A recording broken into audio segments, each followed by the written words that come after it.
we should be live. So, hello and greetings from the Bards on the Margins. We welcome you to our first campaign, where we are not only here to play D&D, but also to create an animated series. That's right, the session you're viewing now will be turned into an episode of our show, Rat and the Broken Chalice. So join us in chat, and subscribe, follow, support, whatever it is, this exciting and ambitious journey to create this spectacle for you. Although, of course, no D&D campaign or animation can create itself. So let me introduce you to our cast. Firstly, your adventure will be led by our two DMs. There is, of course, me, your host and narrator, Cameron. Hello.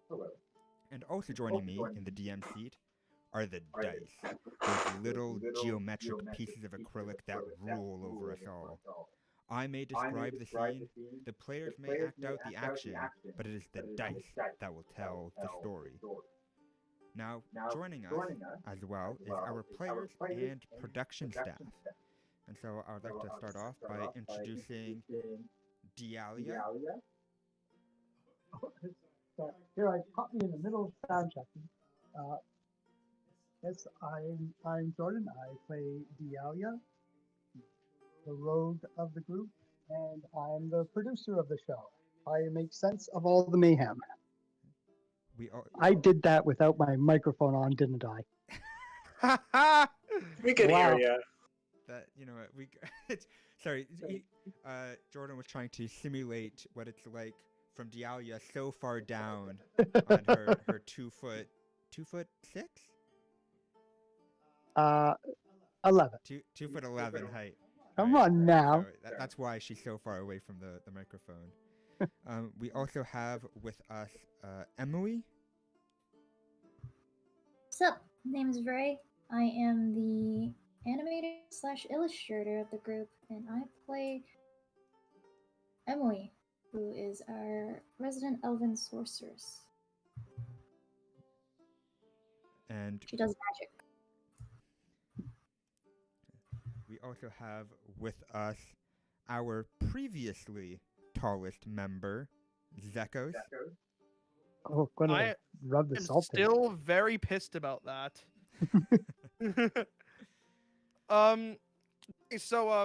My name's James. I am the composer for the Bards, and I play Zekos Campanula. It is is a tiefling barbarian. He is a hothead. He is every single angry thing under the sun, and he is also gigantic, but he's now the second tallest member of the group that I've come to find. And and our newest member and already preordained rival to Zekos, we have Admiral. Hello. Yeah, my name's Miguel. I play Admiral. I'm the background artist around here.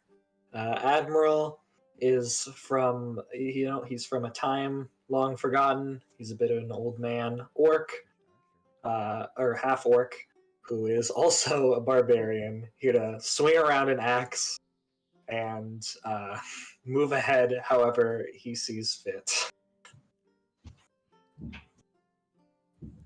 You can already tell this is going to be amazing. Well, there you go. And that is our whole cast and crew. Now, the last time on Bards in the Margin, our trio of Dialia, Emily, and Zekos were sent off on a side quest to reclaim a scroll containing... None of your audio is coming to Discord, Cam, because you're muted. I can't hear you, Cam. There we go. There you go. There you go. So, the last time in our campaign, the trio of Emily, Dialia, and Zekos were sent off on a quest to obtain a stolen world secret.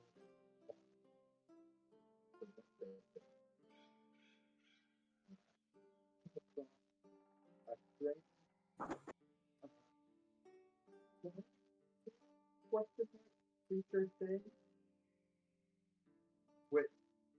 recently just had its way with Deco. He had a rough introduction to our adventure, but you're able to defeat the creature that had spawned from this sort of lump of flesh.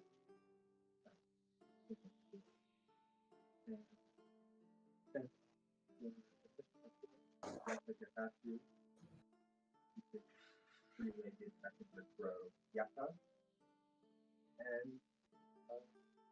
what would you like to do now? Just wait at the nearby town for your next orders, or make your way over to the town of Rush, where Rusty is exactly should be. The game is your oyster.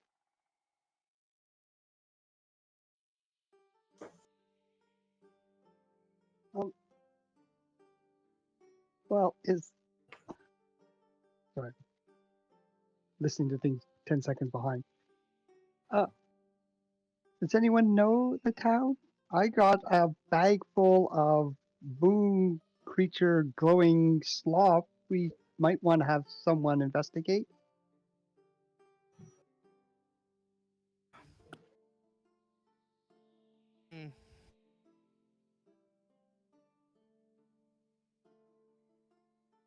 Wait, so you're saying that you're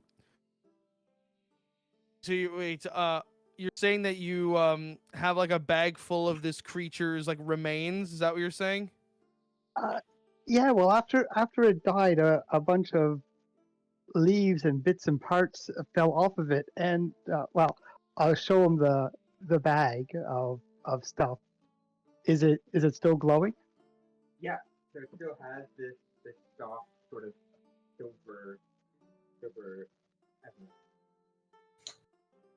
It's very dim. It's not enough to light up a space of any kind, but it clearly has this unnatural luminescence. Kind of like a glowworm glow type Yeah, of. like a glowworm. A little bit dimmer than a spark. So yeah, there. This and with we actually still don't know what the sludge is all about. It'd be nice to find an actual cleric. The lich said it was divine or holy. Are any of you people holy? Nope. I was gonna say, I was wondering what that bag was. Smells horrible, but then again, I thought that was Emily though.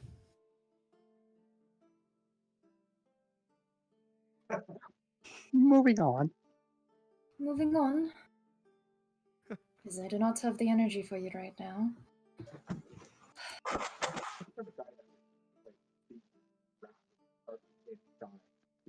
Yeah, I was going to say we're. Hey, that's not a common occurrence, okay? I can still very much assure you that I would have smited him in one strike if I at least knew what this thing was. Yes, yes, of course, big boy. You're so amazing and powerful. Whatever the fuck. What exactly are we doing next? Okay. Well, how about how far is the nearest village?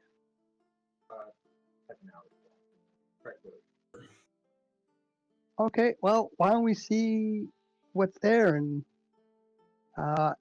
check things out? Getting some rest would also be nice. So you're just going to follow us, I agree. Squad, or?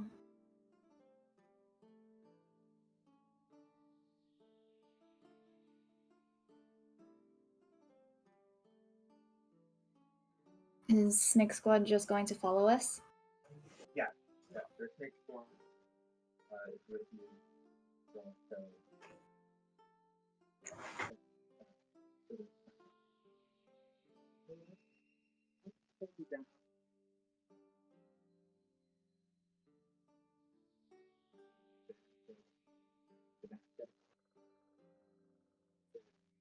yeah, so we'll come back with more news when we're required again. Will you to be able to find us if we move from this location? I know it's a three-legged bird, but Yetta has ways of finding members of the team.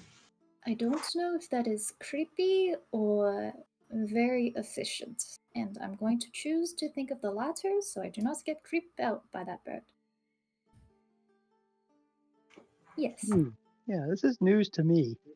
Yetta is a bird better appreciated than thought about. That's So you're saying- certainly a sentence.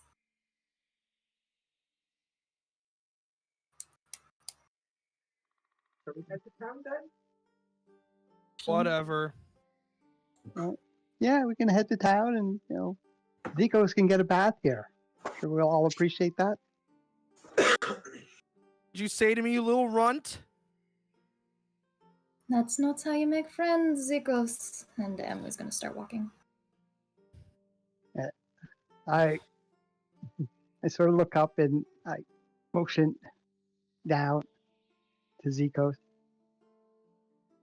He goes, rolls his eyes and then kneels down. And get close to his ear and whisper, "You stink. You need a bath." Zikos swings at Dialia, but then Dialia does a little backflip and dodges it. And then that's that. Oh. Okay there, big boy. It's just some friendly advice. How to gotta be careful. Remember our social graces. Hey, look, I don't normally stink, but when was the last time you were inside some rabid creature's mouth?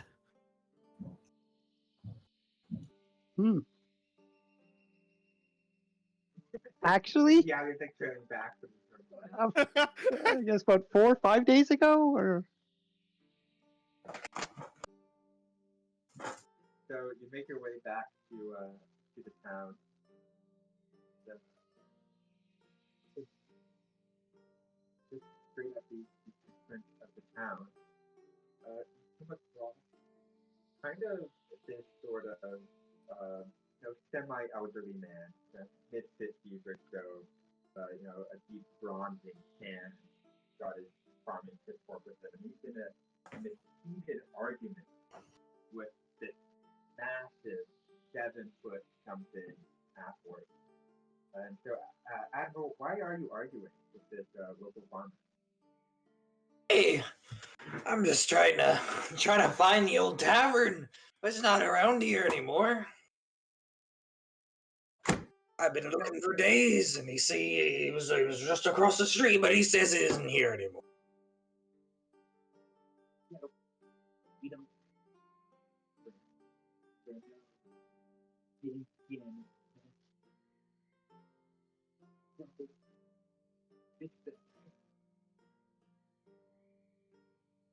Bro, that's lovely one thought.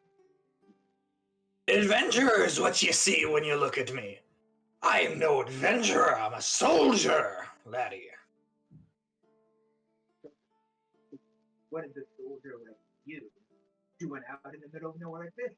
There's a war out there to be fighting, I heard.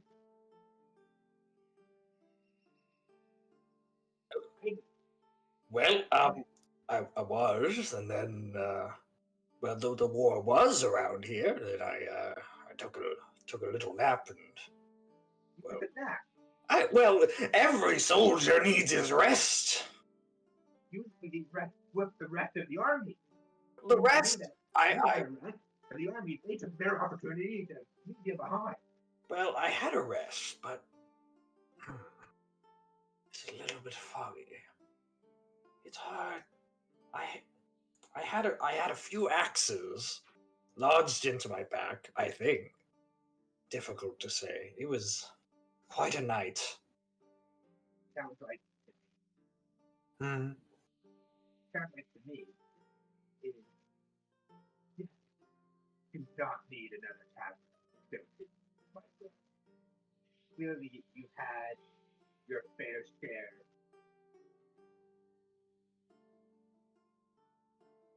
bit stressful. Maybe a little bit longer than your adult mind is remembering. Happy life, bloody. Oh, I don't have time to be drinking all evening long. Oh, but I wish I did. You were asking me where the tavern was.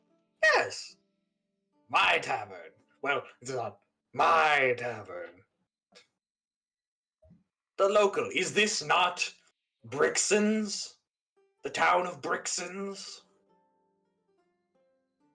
Brixton's! No lovely little farming town just off the side of the battle. The battle should be just to the west, no? It depends on what you mean by little, but from what I reckon, if by little you mean multiple days walk away and also south, then yes, it's a little bit to the west. Oh no, it was just why only 10 minutes from the village.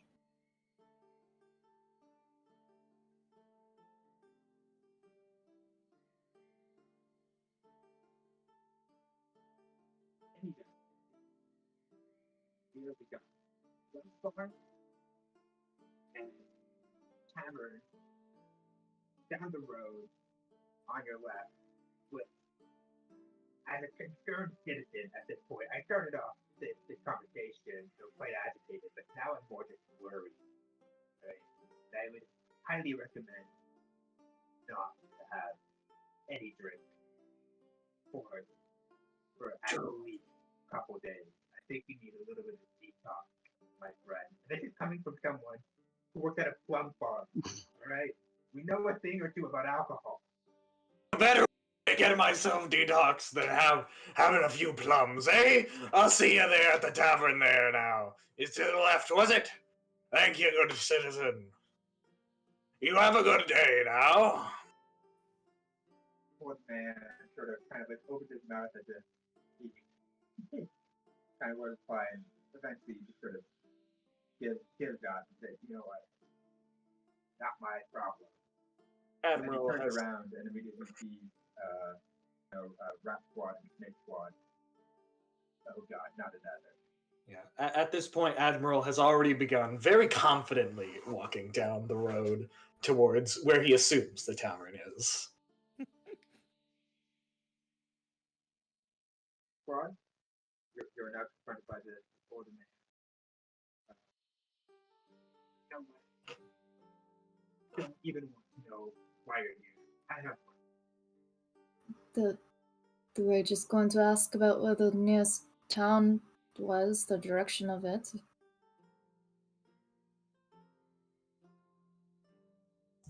seconds behind it. Perfect. Awesome. Thank you very much. Just sort of shakes its head and sort of walks off towards the farmland. Closer to the mic.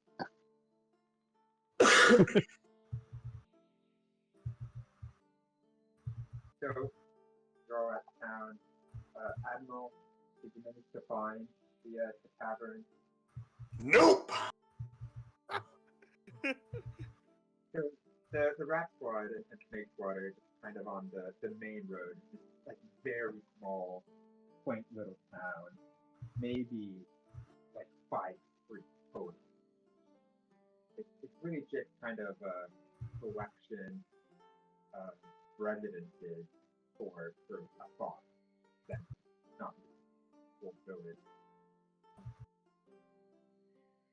Really standing out like a sore thumb is this Admiral, this massive half-orc, who it's just kind of jauntily marching along this main road. I kind of imagine sort of like almost whistling to himself. Oh, not a whistle, laddie, but a full merry jig. Merry jig. Would you like to back that with some roleplay? No.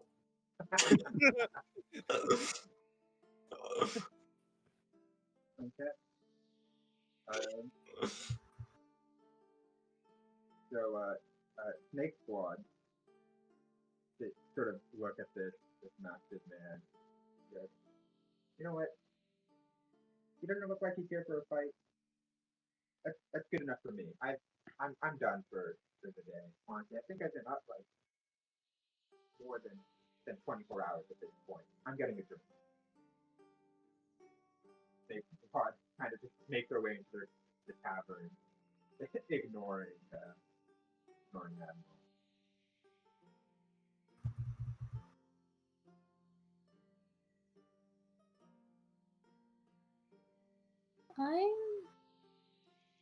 Admiral's a stranger. I'll follow after Stink Squad.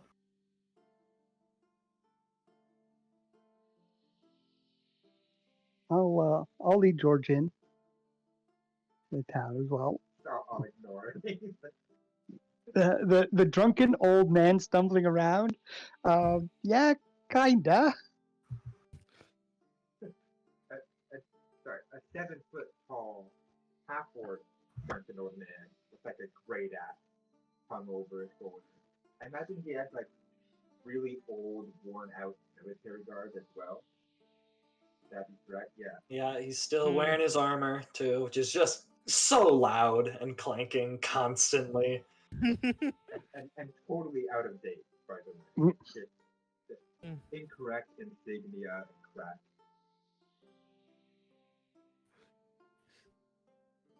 Zikos looks at him disgusted and inevitably foreshadowing their eventual rivalry and or confrontation. The rat squad makes their way to the tavern. Admiral, luckily for you, kind of hard to miss. 6 people, kind of all walked into a single building. I'm going to quickly go over and check your intelligence. Again, desperately hoping that an intelligence of 9 is enough for you to draw the correlation. Yeah.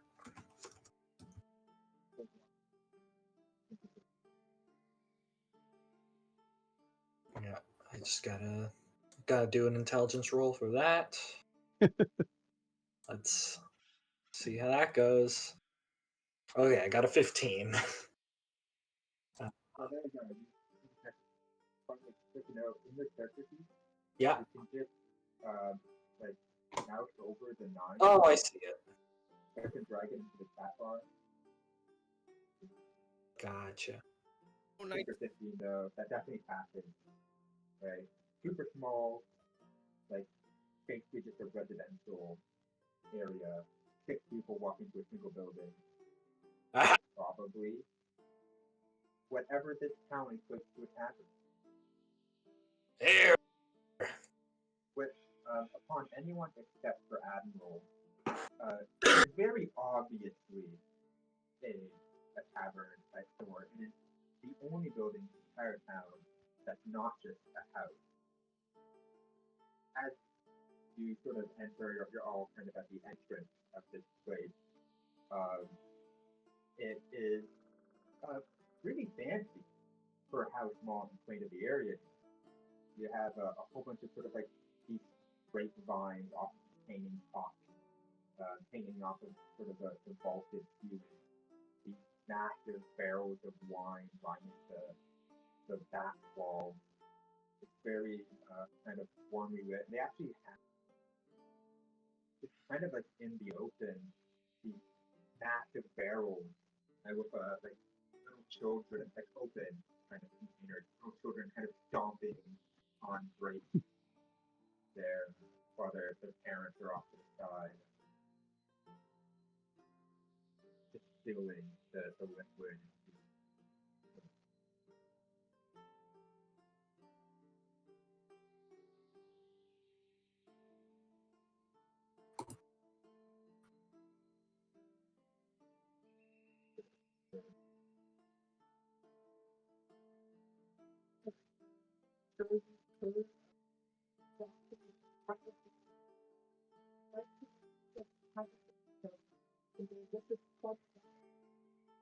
freshly made. Admiral is currently struggling to like get through the door properly. He's very much awkwardly weaving around, but he does hear what the woman has to say. I take one fresh ale. Fine, coming up. Why?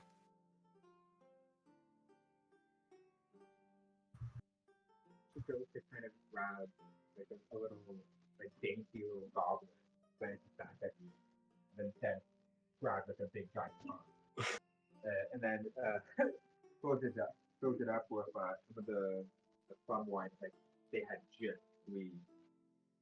I expect that there's still like a couple of like solid grape skins as well, adorned for fine plum wine for the large man. What the wine is? Just need a little drink after a battle, you know? Gets the old bones soothing.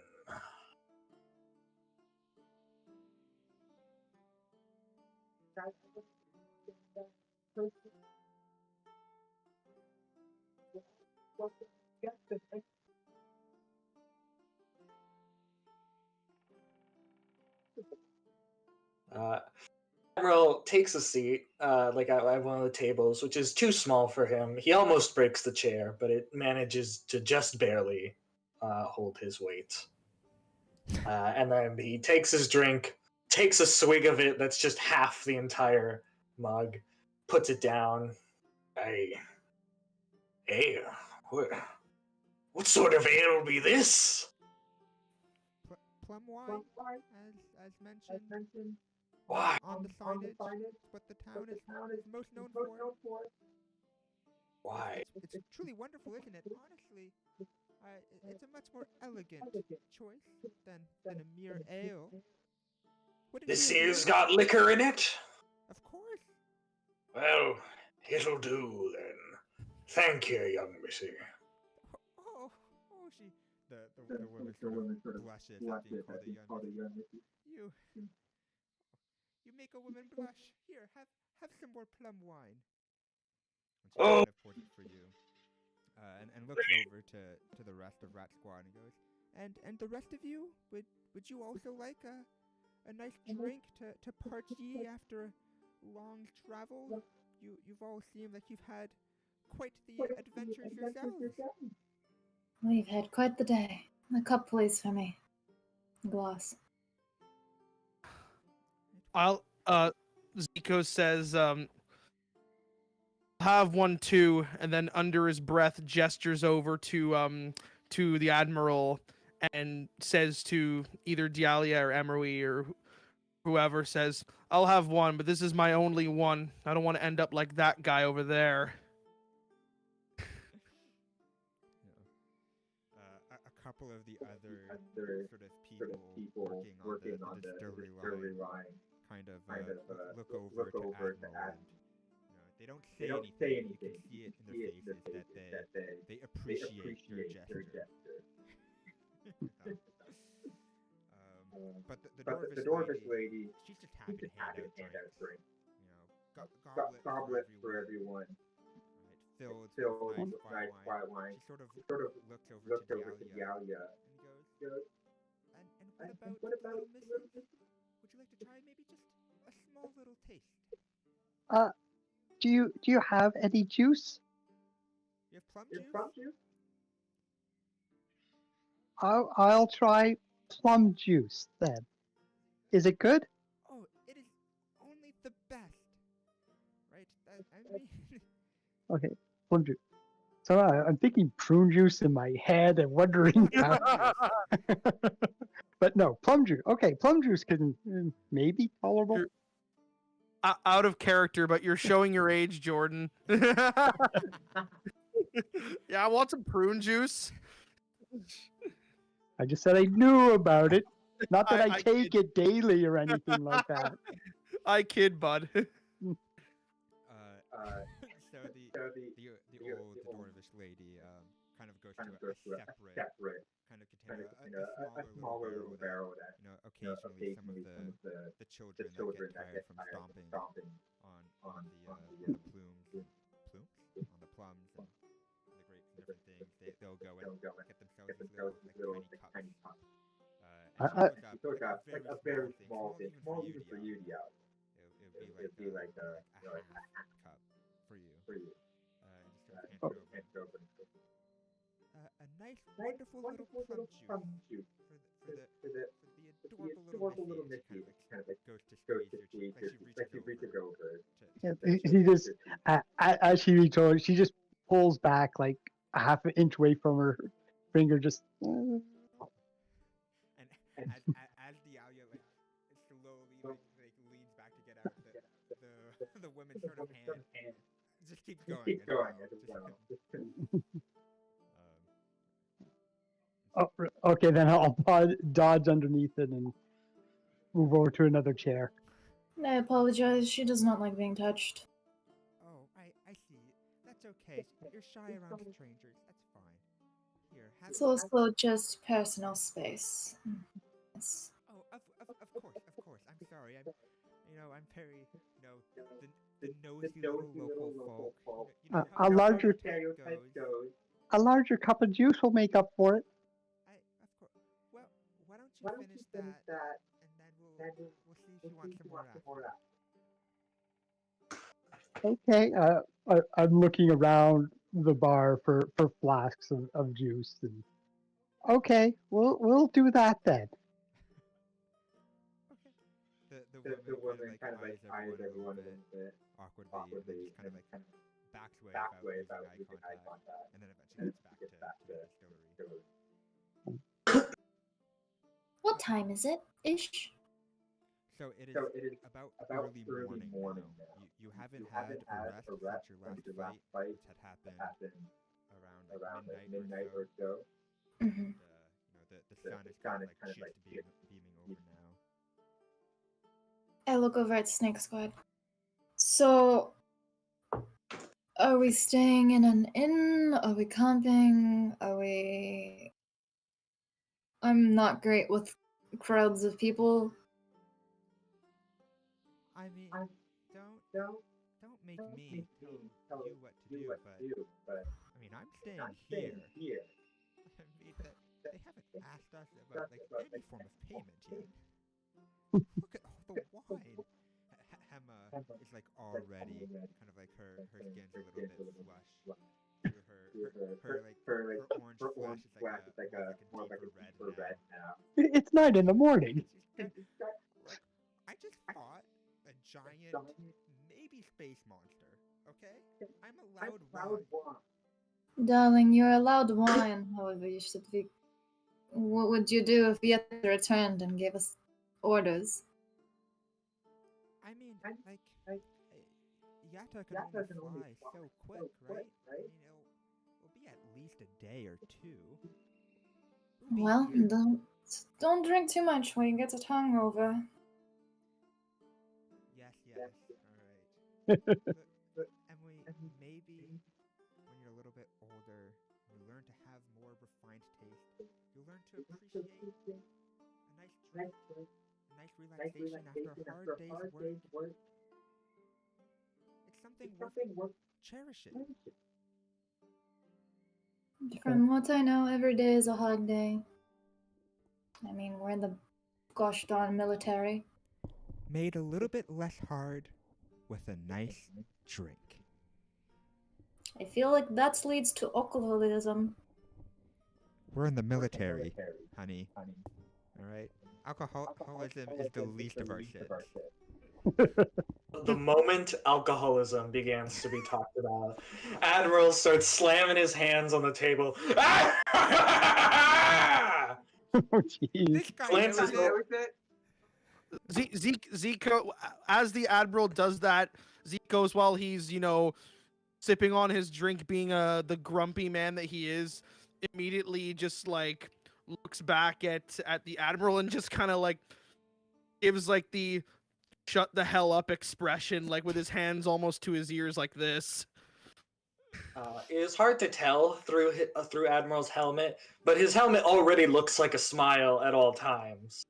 And he just says, he looks at everyone, the Rat Squad, and just says, "I just remembered one of the greatest jokes of all time. Would you like to hear it?" Would that joke Okay, be... allow me to tell it. Okay, looks like I've forgotten it again. You carry on now. Oh, Gally was in the process of hopping up off her chair. But, okay, well, she goes over to the Admiral. So, you seem a lot of fun. Oh, wait. Okay. So she climbs up onto a chair, then actually climbs up onto the table, which I think will probably put her to his chest. So she sits on the table in front of him. And so you have any stories? Stories ye be looking for. Oh, I got plenty of stories. Oh, where to start? The great 7 battles, all of them a tale to be strewn. You're dressed up like a captain or something. Have you been out on the ocean? The ocean? Huh. Oh no, I've never been much of a shipfarer, more of a landlubber myself. Okay, that catches her a little off guard. She doesn't know his name, by the way. Dahlia's not had Admiral's name yet. No, I'm just thinking from the clothes. Oh, okay. And the regalia. So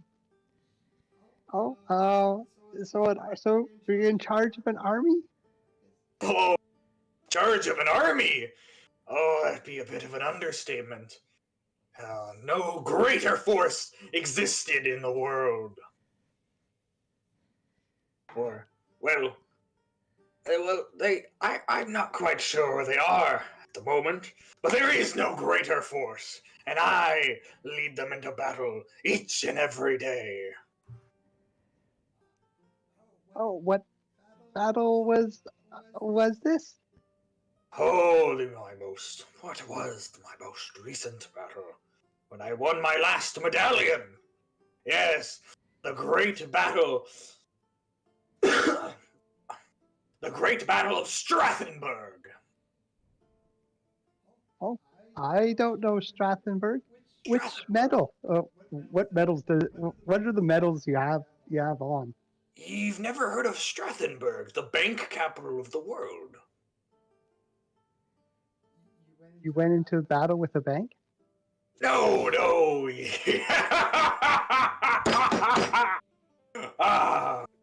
You be making great jokes, Lou, missy. Oh, the great battle was for funds. He had so many of them. Of the creatures of the night trying to make their way into the economic capital, and, well, the Tellus thought it best to send in my forces. And quite a battle it was. Well, why am I getting flashbacks to a Monty Python episode? I was starting to think the same thing. I know getting a little meta here. In this time, by the way, does Dahlia ever sip her plum juice? Yeah, she would be sipping it while listening. Well, I just want to say, like, as she takes like a sip of her plum juice, she realizes, yeah, it's fully alcoholic. It is just wine again. If I may ask, while all this is happening, is Zikos within earshot? Like, can he hear them talking about this? There is no way you can't hear Admiral. Within earshot of Admiral, 100%. I'm just checking. Okay, so okay, I have a good one. So as they're talking, Zikos walks over, extremely annoyed of how loud this half-orc is. He comes over and he says, Dialia, I don't even know why you're talking to this guy. I mean, all those medals there, they're probably not from war. They're just probably all the drinking contests he's won. Admiral, suddenly, the smile goes away from his face. Ye be telling me, my great medal don't come from the battles I fought to protect this country. This country? I've never even heard of the cities you've mentioned.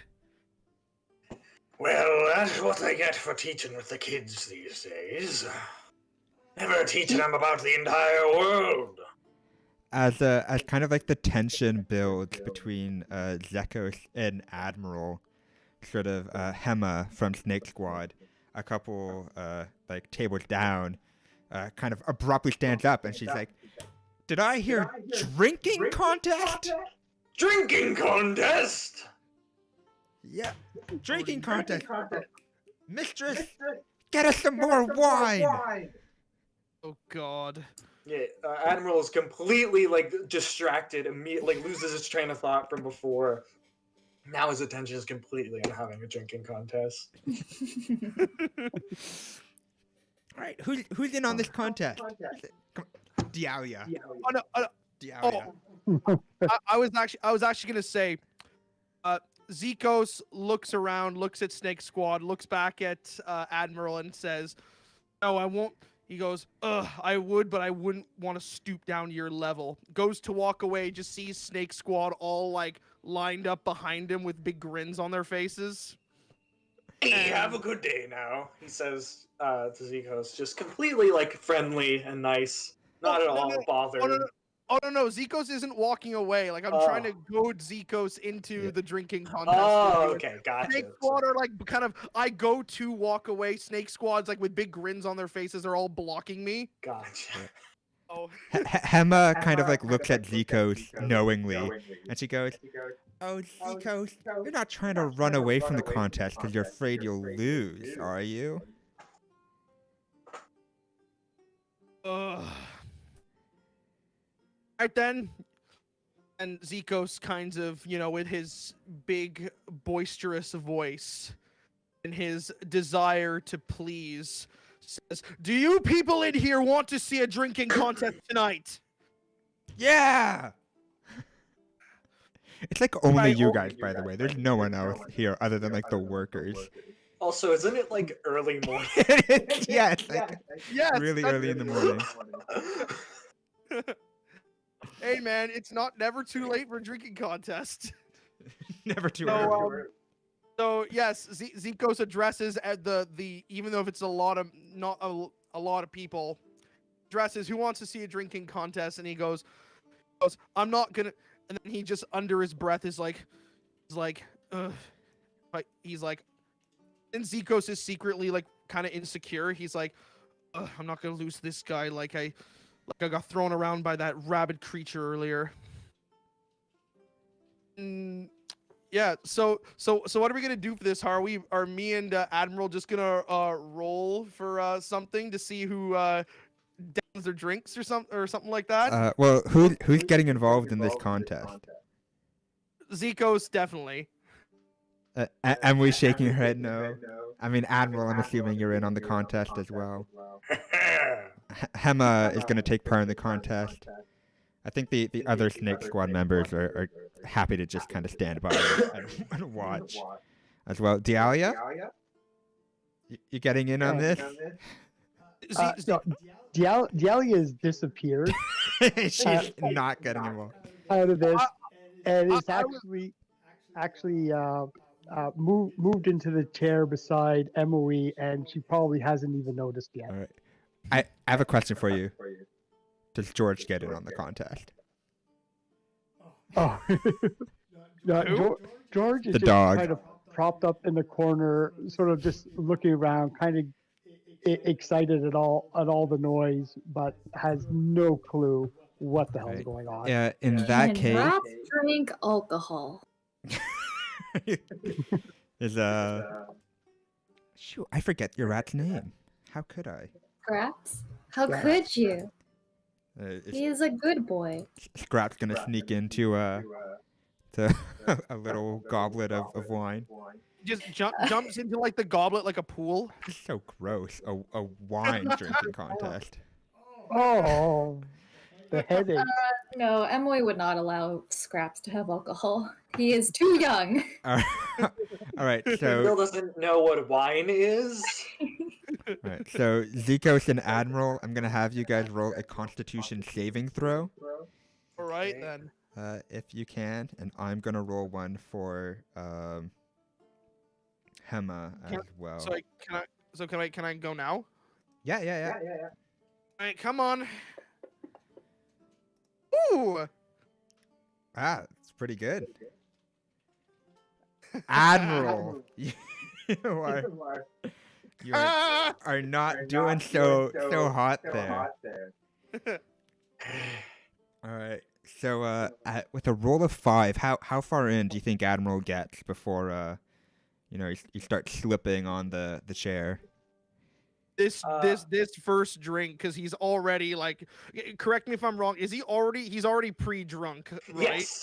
Yes. So yeah, like he'll take the first drink and then just start to Yeah, and he already had like a full massive like mug too of wine, so he's essentially on like 8 drinks in.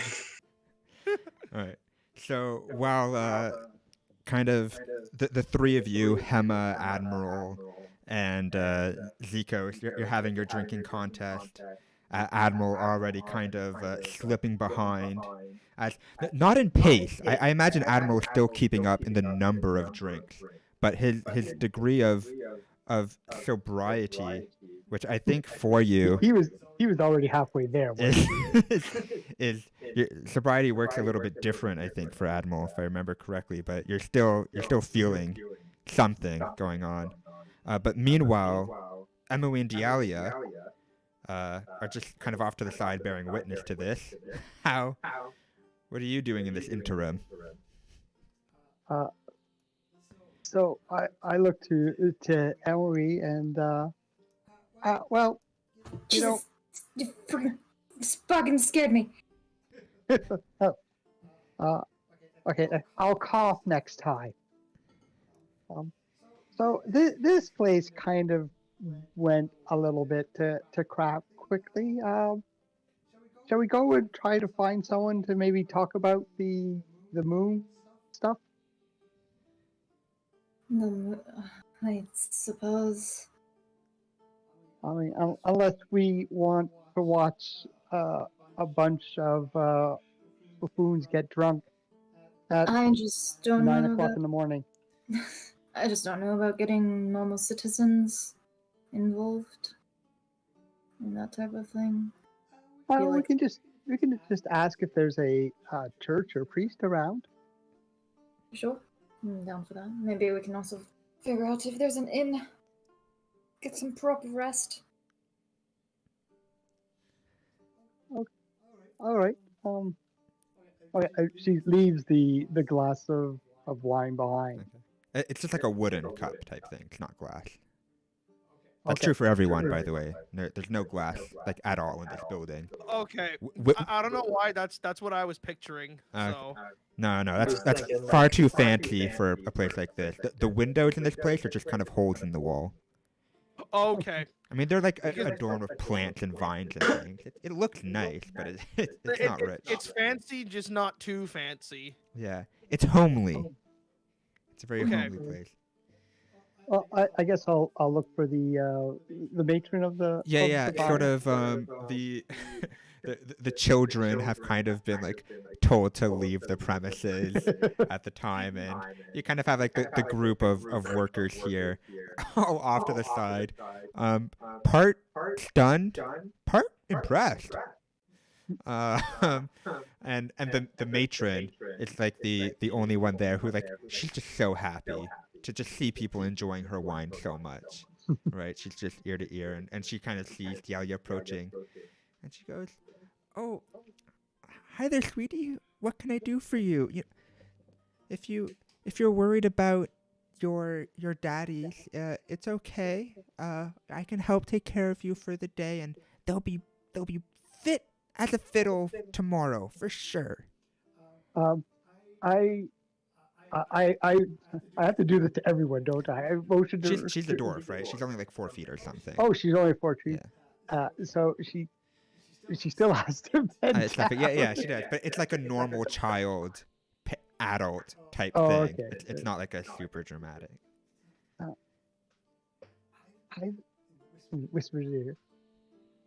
I've been a bad girl. Is there a priest? I need to confess some things. Oh my goodness! What? How have you been bad? What have you done? Are you a priest? Well, no, but I'm a proud mother. I'd rather talk to a priest about it. Oh. Does this town have a priest? Well, we certainly no priest around here, but I mean the city of Ritche certainly has quite a wonderful chapel. Honestly, my third ex-husband actually helped build that chapel. Oh, okay. It's quite impressed. Like, of course, I'd rather see him dead, but the chapel he made, I can't say anything about his carpentry. That's for certain. You know, his ability to care for a wife and children may be put into a little bit more question, but not his carpentry. That got dark pretty fast. Especially since compared to what I was about to tell her next. But no, I'll leave the poor old innkeeper alone. The drunk alcoholic innkeeper. He doesn't need more problems. Okay. Well. All right. Well, that I turned to Emily, and I guess that was a bit of a bust. Yes, I suppose that we would have to go to a different city for that. Which makes sense. This place is pretty small. Well, we do have to figure out what all this stuff is about at some point. Yes. That's obviously not going to happen now. And she looks over at the party going on. Everyone roll at another the Constitution save. In Yep. the drinking party. Let's do this. I'm going to say, Admiral, you have a DC 12 or you pass out. Okay. Oh, geez, we get 12? Okay. Is he going to go first, or am I going first? You can all go simultaneously. And also, I accidentally did a check roll, so it's a save roll I have to do? Yeah, you want to do a save. Okay. All right. Oh, I might have done the wrong kind of roll last time. I mean, it's not the end of the world. I'm fairly certain it. How do It's I so- change the type of roll? On the right side of your character sheet is the saves. Oh. So, like for Admiral, last time. Oh yeah, okay. So you rolled for plus 3 instead of a plus 5. So you would have had a 7 in your first roll instead.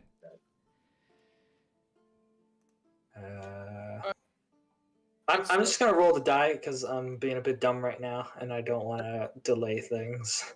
So it's for him, it's a 12, eh?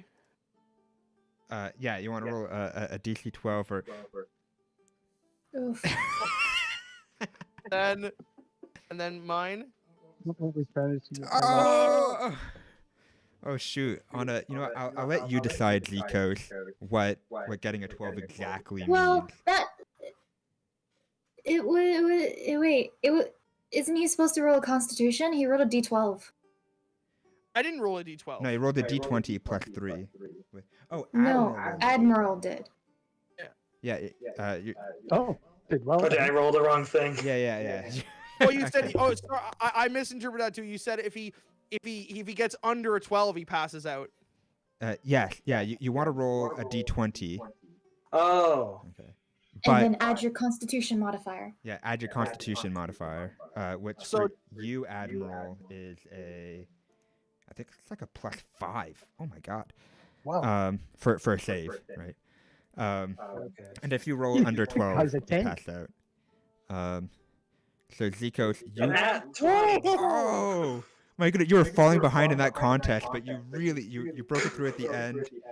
Yeah. Zikos, you're on the Admiral- brink. Yeah, Admiral, when he was like starting to feel a bit groggy, he just like burped, and then suddenly he was good to go and just started taking it back. Zikos is like kind of he's got the liquor sweats. He's just like kind of just looking up, kind of just I don't know how to describe this facial expression, but he's looking up just pissed off at this man who should be passed out by now. Then Zikos loudly exclaims, he goes, "Wait, did you roll for Snake Squad yet?" Yeah. So Hema rolled 16. Okay. So I guess Zikos is just looking up giant hunk of an armored orc, and he's just just seething at the mouth, when he thought he's like I thought you were done. Hema's like, what's the issue, Zikos? Maybe if you had a couple more mugs, you'll get your second win too. Huh? And she like pushes more towards you. So does that mean we should all do another Constitution roll then? Wait, hold on, Admiral has something to say quick. Okay. He just looks over to Zikos and he's just like, "Oi, Maddie, you can drop out at any time.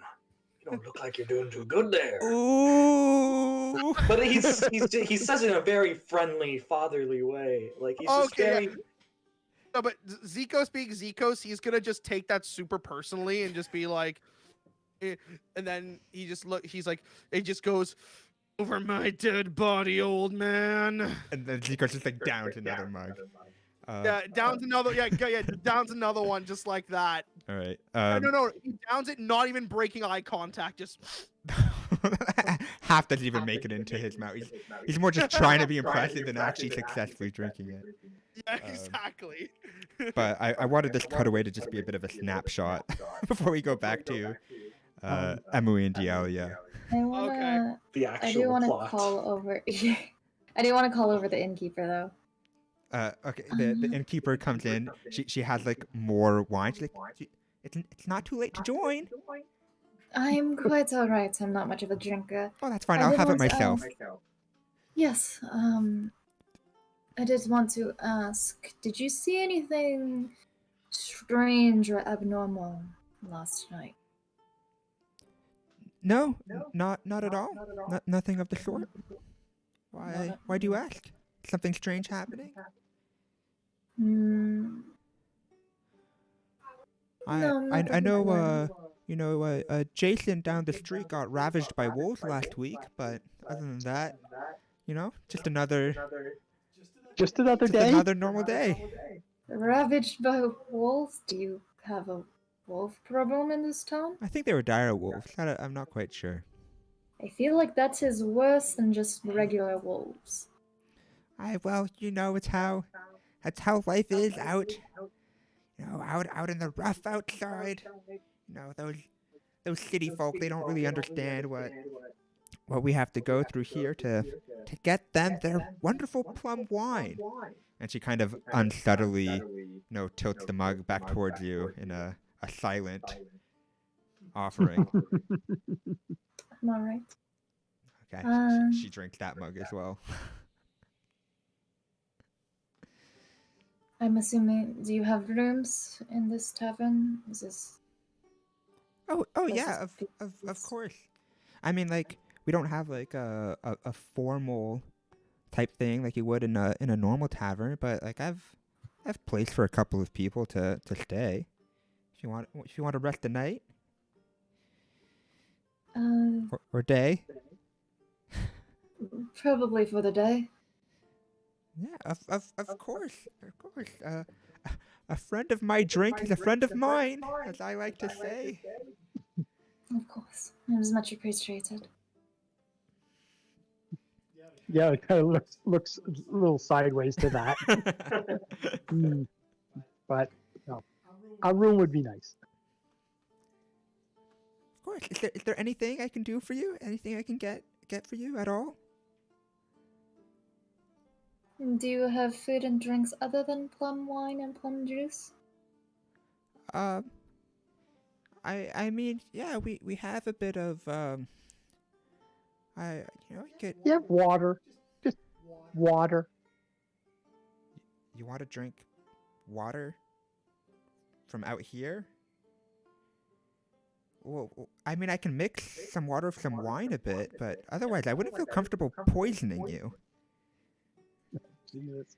But as for food, we have a little bit of porridge, but I mean, we've been going through a bit of a drought. The plum trees have really been taking all of our all the nutrients in our soil, so we're a little bit lacking in the hearties. So it's plum or nothing, isn't it? Well, no, we have porridge. I mean, definitely enough serving for you two. I'm not sure how much your friends probably won't be able to satisfy them. But I mean, this is a winery. We're not really flush for food here. We have enough to feed our small little community. But other than that, we're not too rich. She said that last little statement very pointedly, looking at all like the empty cups of drink next to the drinking contest. I did want to ask because you never brought it up. How much are you charging per cup? Oh, I mean, no, I would never charge the wonderful men and women of the military. Of course, I really appreciate the Kingdom of Uikia and their protections for our people from, all kinds of wild monsters that would hunt our friends and family. And so I would never dare to charge you, of course. If you happened to feel so generous or appreciative to want to donate any kind of coin, then of course our hungry children would greatly appreciate that. But I would never demand anything from soldiers. That brings up the question, how much gold do we have, Mr. DM? You should have kind of just like your starting amount. You haven't really spent anything. Right? Okay, cool. I unfortunately have not gotten paid yet, so I apologize that I can't help you in that regard. Oh, okay. She looked over again at like all the empty cups. Is Admiral within earshot of this? Roll perception with disadvantage. I would say probably not, because you're in the middle of a very boisterous contest. But you did really sober up with that last Constitution save, and it's more fun to give you a chance. So disadvantage. Just magically sobered up. Wait, how does disadvantage work in this? You roll twice. Okay, it's just normal. Okay. There is also a button for... Yeah, in the bottom left, there's a button that says DIS. If you click that and then click and drag the dice, it will have disadvantage. Okay. Oh, you gave yourself -2, not disadvantage. Hit the wrong thing. So it was a 20 or a 16, and then you said it was perception? Yeah. Okay. So that would be... So your perception is 11. Right. So it's a plus... God, I always get confused with the math aspects. I'm not good with numbers. Neither me nor Admiral are good with numbers. Your perception is +1. Okay, so that's a 17. But oh, you did roll twice. I see. Sorry. Yeah. I missed that. Okay. Oh, first one was a 20 too. Yeah, you rolled really well. Yeah. Okay. Sure. You hear what's kind of going on. Oi, you be looking for payment? Don't worry, old Admiral's got you covered. He reaches into his pocket and he pulls out a handful of something, and he just kind of, he brings out his hand, dumps it onto the table. It's just a bunch of these like weird, like stone pieces that are by today's standards clearly not a currency. But he seems very much like he's acting like he's got a look on his face, which again it's hard to tell because of the helmet, but he thinks he's giving like a generous tip on top of paying for all the drinks. With that pile of rocks. Thank you. Thank you so much, Commander, soldier.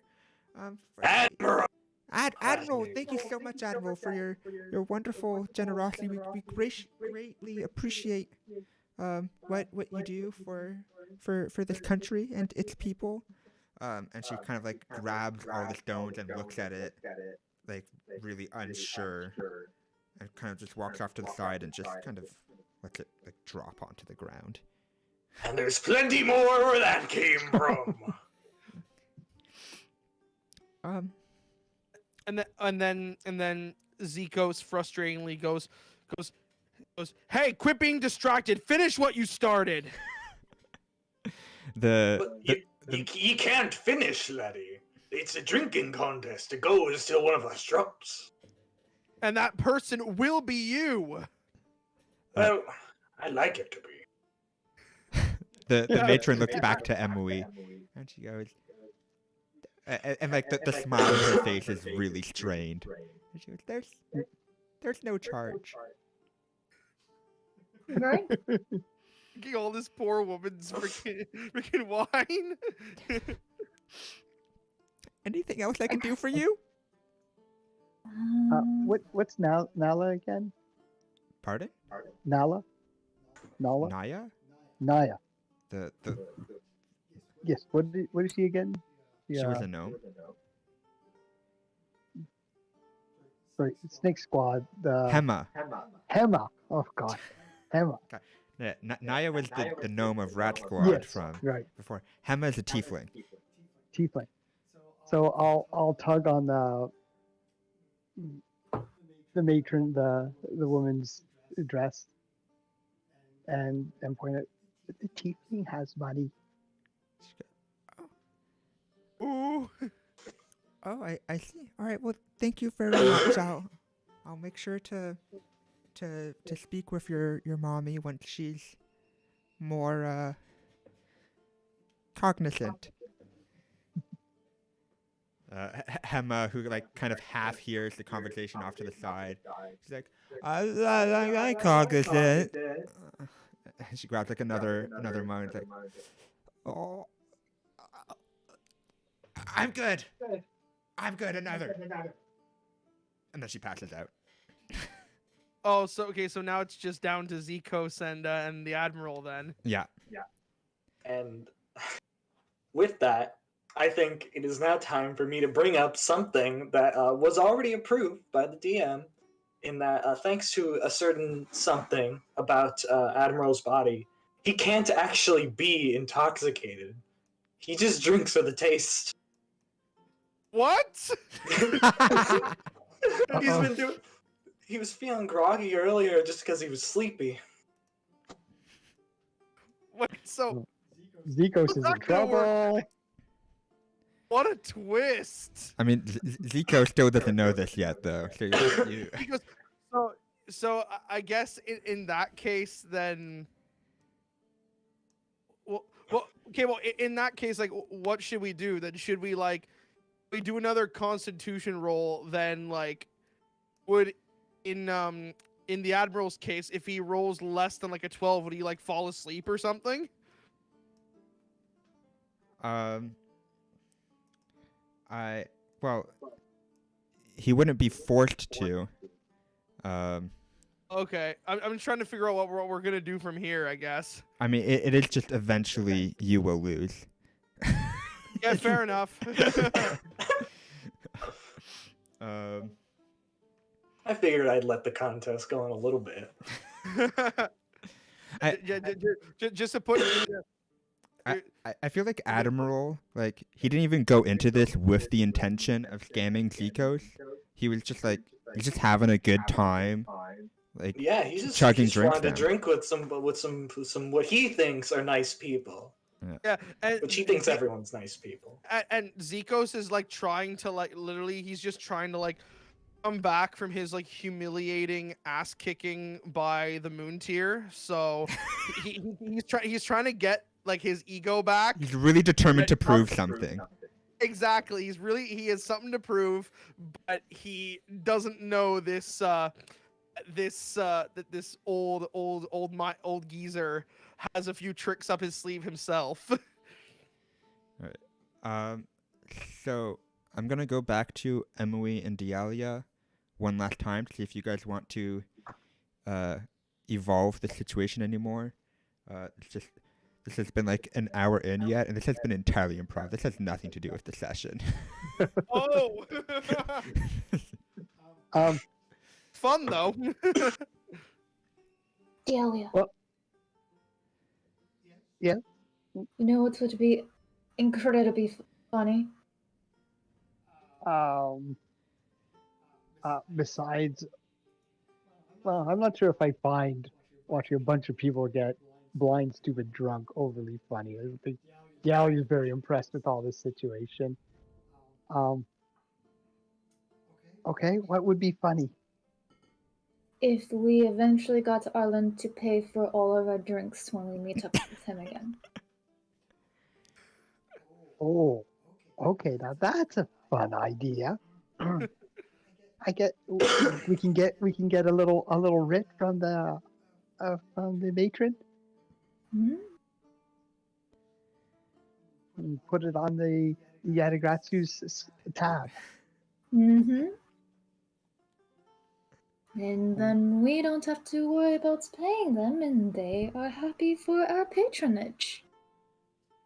I guess it's nice. I wasn't actually really worried about it too much. But if it makes them happy, that makes me happy. So, I guess yeah, we'll have to call over the woman again. Yeah, Do we have a name? the matron comes over again. She's visibly drunk now, and she goes, yes, dearie. What can I get for you again? We thought of something that you may be interested in. So we are part of the Yatagahasu. Although we have not gotten paid yet, so that we can't exactly give back your sweet and amazing drinks and rooms. They are. I was thinking maybe you could put it on the tab of the Yatagahasu, specifically on the Commander Arland. Let me just very quickly pull something up.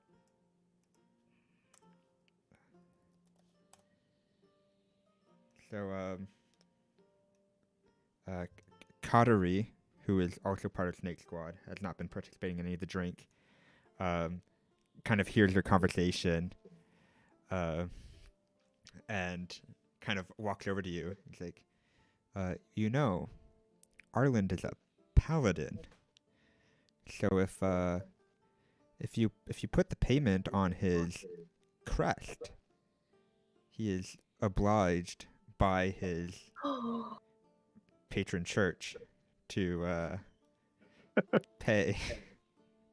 You I do not remember your name, but you are brilliant and amazing, and we will be doing just that. I don't, but believe it or not, Hema most certainly has a couple crest Oh, she has some stats. in her backpack that we can use. Where is her backpack? Is it on her person? Did she leave it somewhere? So it's left at like the table that she first sat down when she entered. She's now, passed out on the table with Admiral and Zico's, but the backpack's just left unattended. Oh, it would have been a lot funnier if she had her pack and just Emily just takes it off her dead body, and not her dead body, her passed out body. We can retcon that. It's just kind of retcon that. Shuffling through her backpack, it's still on her, kind of. Just for the sake of the lulz. There you go. Yeah, I'll get the things. Okay. So you have the little Ireland's little Yatagarasu crest of kind of like this three-legged crow on it. It's kind of like it's like a little parchment that's like stamped with the symbol in top left.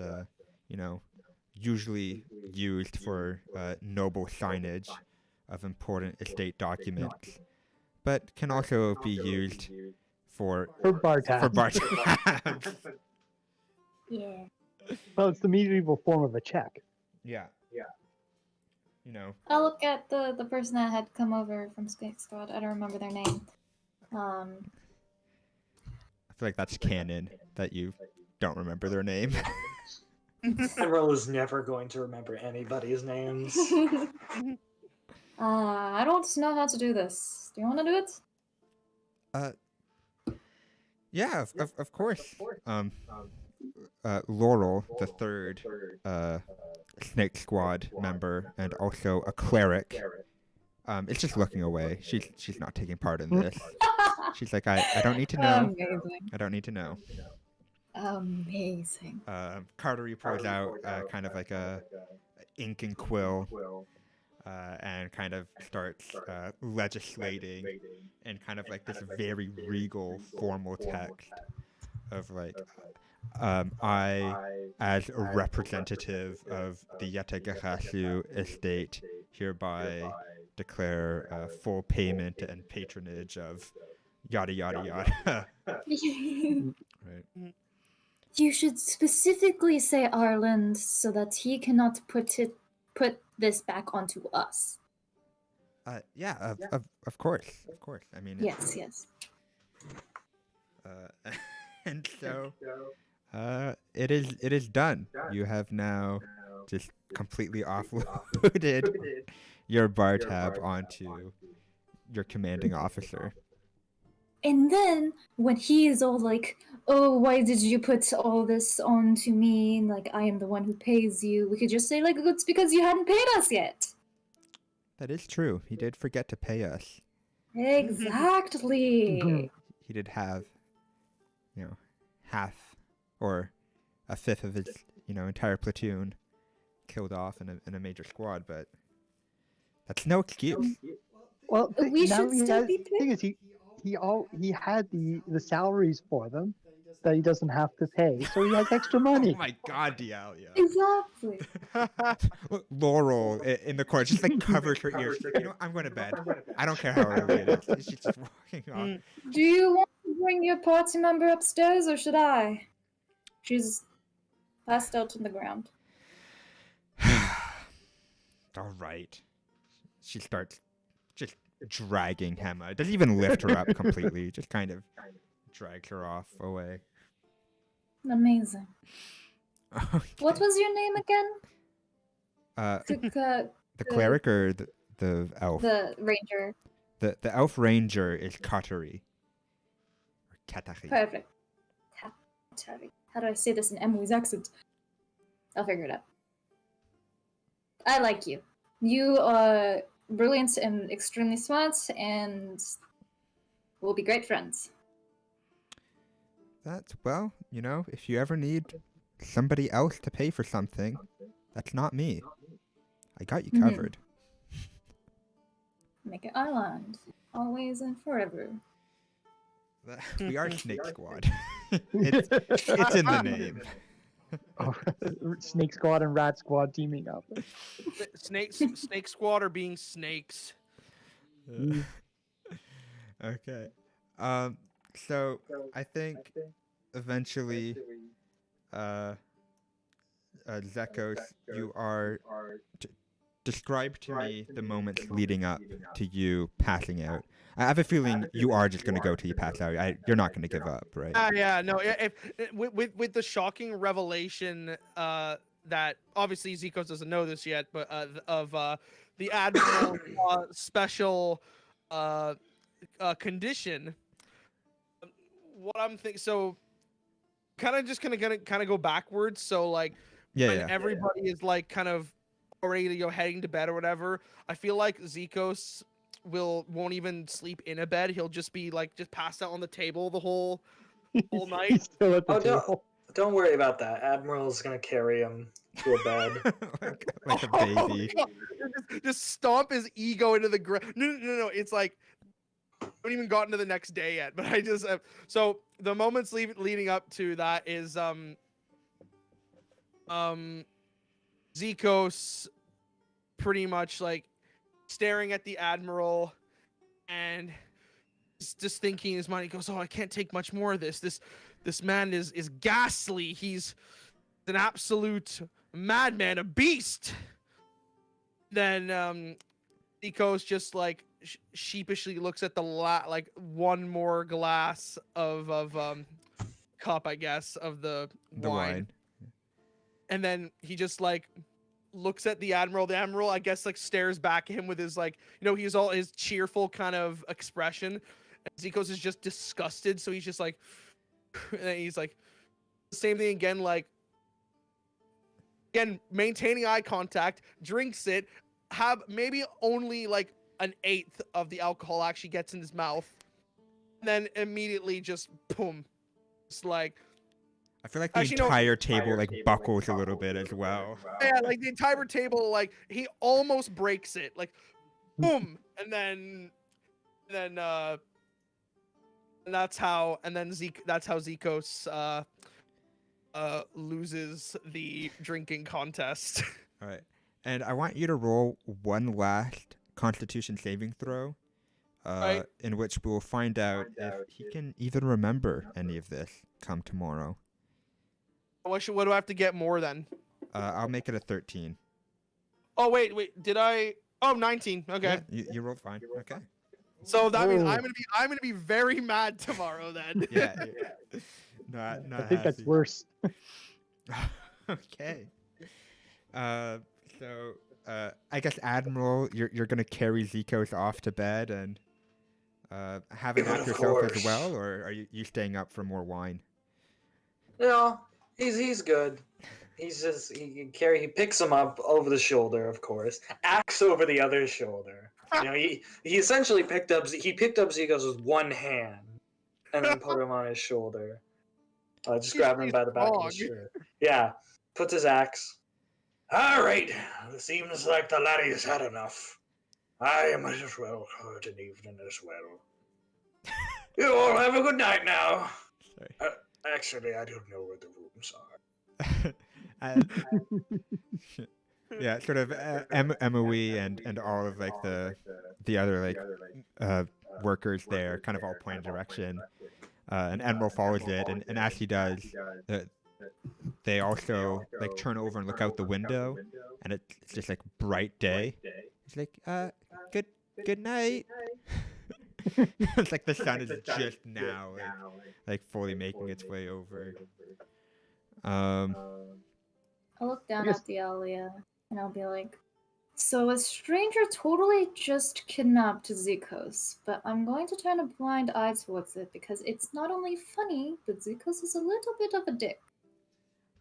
Well, I'm sure he can handle himself. Of course. Okay. Are Dialia and Emily also going to go to sleep? We have actually You've been up for a very long time. For, I think, more than 24 hours at this point. Yeah. Even without sleep, you're probably quite tired as well. And so there closes morning. Um, so eventually you later wake up in the evening. I'm gonna go ahead and just guess that Emily, if I remember correctly, you aren't a waking person, but Dialia, you are. She wakes, but she stays in bed because she's an asshole. Yeah, so I'm gonna go ahead and say Dialia is the first one out of bed. Well, and it being the day, she actually has a really hard time with even falling asleep. So probably will only catch like an hour or two before she's kind of up and sort of impatiently wandering around waiting for other people and getting quite aggravated at the fact that. Are you gonna do anything in the meantime? Well, one thing I wanted to say, we're into the 2 hours in. Yeah. If we wanted to do a break at this point. I have a specific point that I want to do a break at. Well, I can keep going for a little bit. I'm good to keep going. Well, it wasn't anything to investigate. Well, you can just wait. You don't have to. Yeah, well, there was. She had something intended for the barmaid, but you made her sympathetic, so now she's. I'm sorry that you can't abuse. The sin she was going to confess was a future sin. But okay, so no, I guess she'll probably just stay down in the bar with George and just kind of chill out and. So I think Zikos and Hema are kind of half passed out, half just totally hungover in bed. Admiral just enjoying the rest and through all of that. And no, Zikos, if you show a shot of him in bed, he has the full on and his eyes are glazed. Eyes are glazed over. It's like the kind of little anime spirals in his eyes, and his tongue's just completely hanging out of his mouth. Just very, very comedically just done. And I think Emily's just taking this opportunity as a perfect excuse to just stay in bed. Yeah, she's playing with scraps. Isn't even on a bed. He's sleeping on the floor.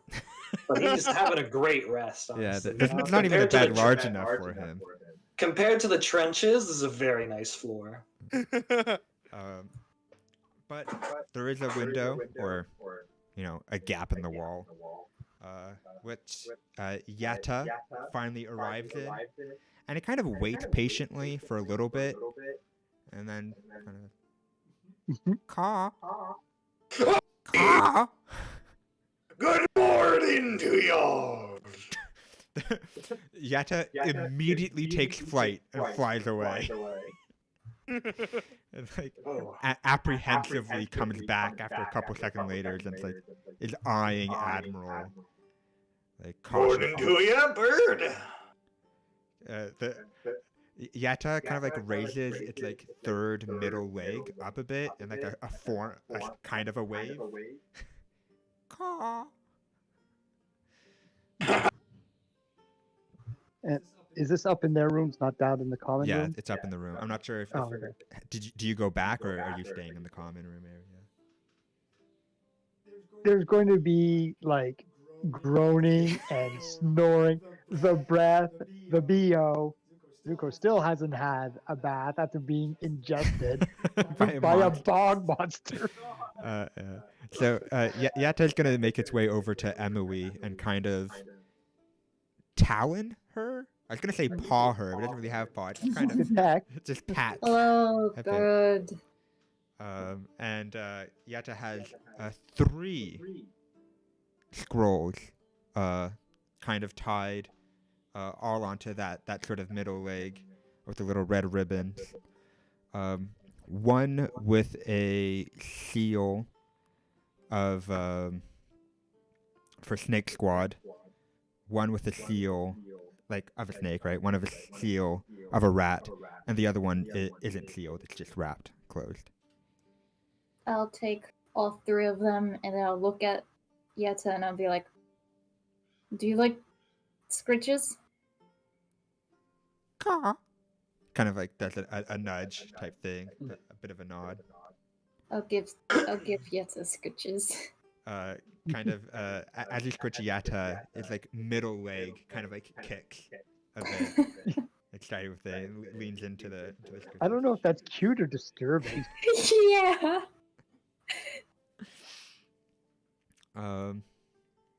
You're better appreciated than thought about. So I will just appreciate.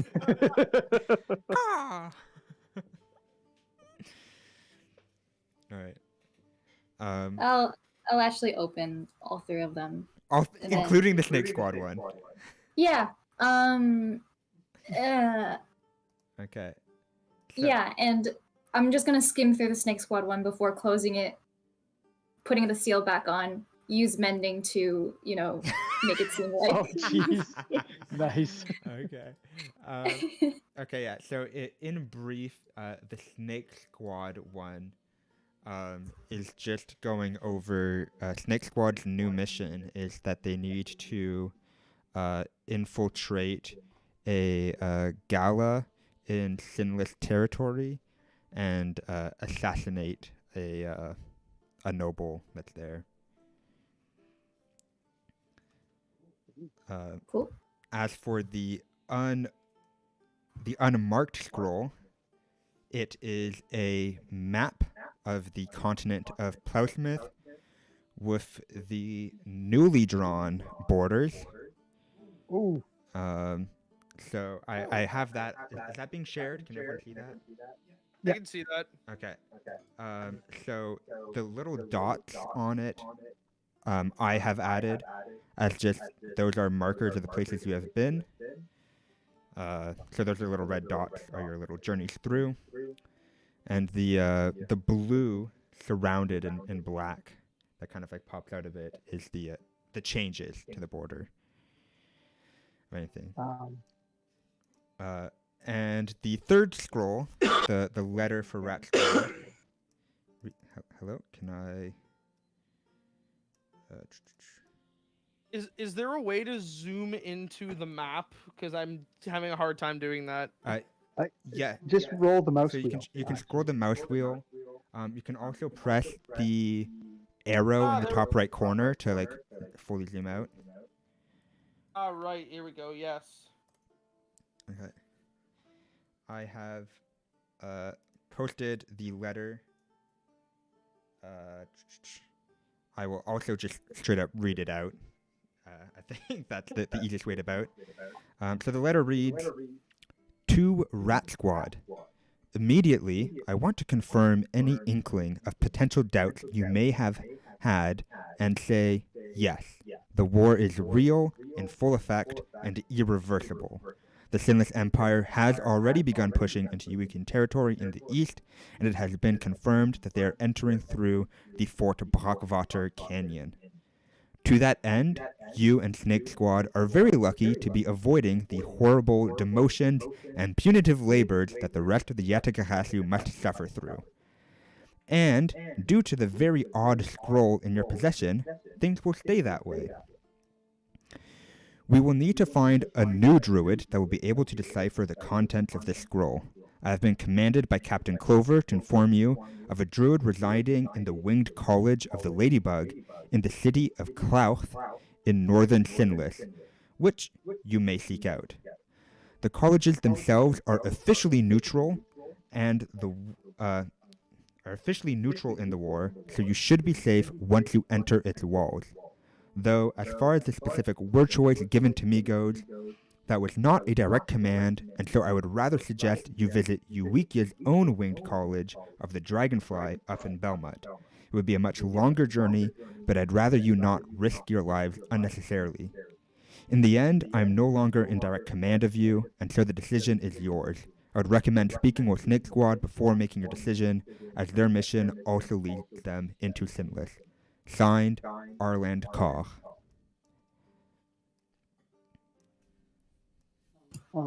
So on this map,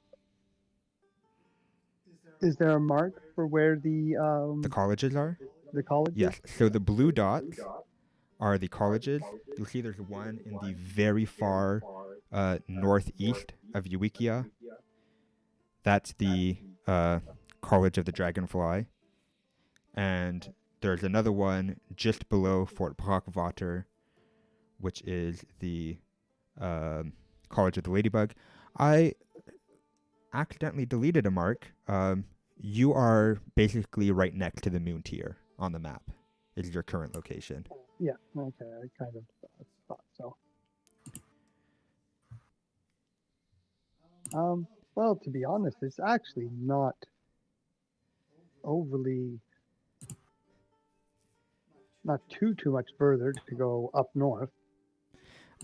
Something I do want to note, Dialia, you wouldn't know this, but I'm going to go ahead and say Emily would.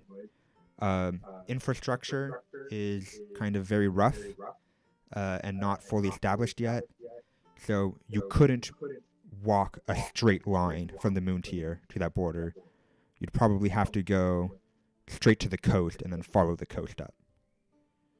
Right. Oh my god! Oh wow! So if you draw a triangle shape, you can't take the hypotenuse. You have to take the length and then up.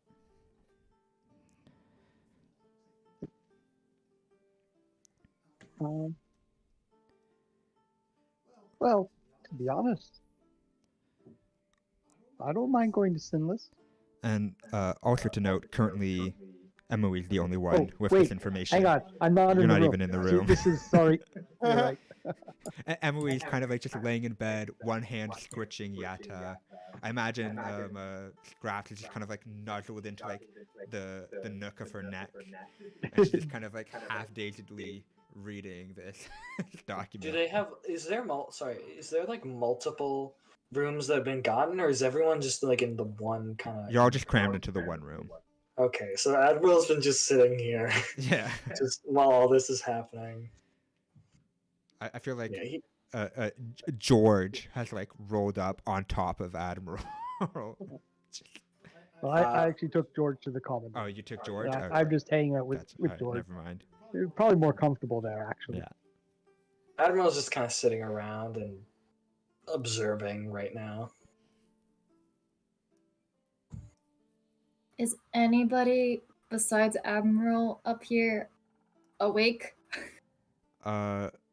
So, Coterie has already gotten up and left. The only one in this room that is still awake is Laurel, who's in the midst of prayer at the moment. There's like a moment where like Emily opens her mouth. Just like, nah, I won't be addicted. Not today. Not right now, at least. Just gonna sit up. Look at Zikos. Before gathering all of the scrolls and heading downstairs. Right. So yeah, you make it downstairs. Currently, it's only Dialia and George. There is no one.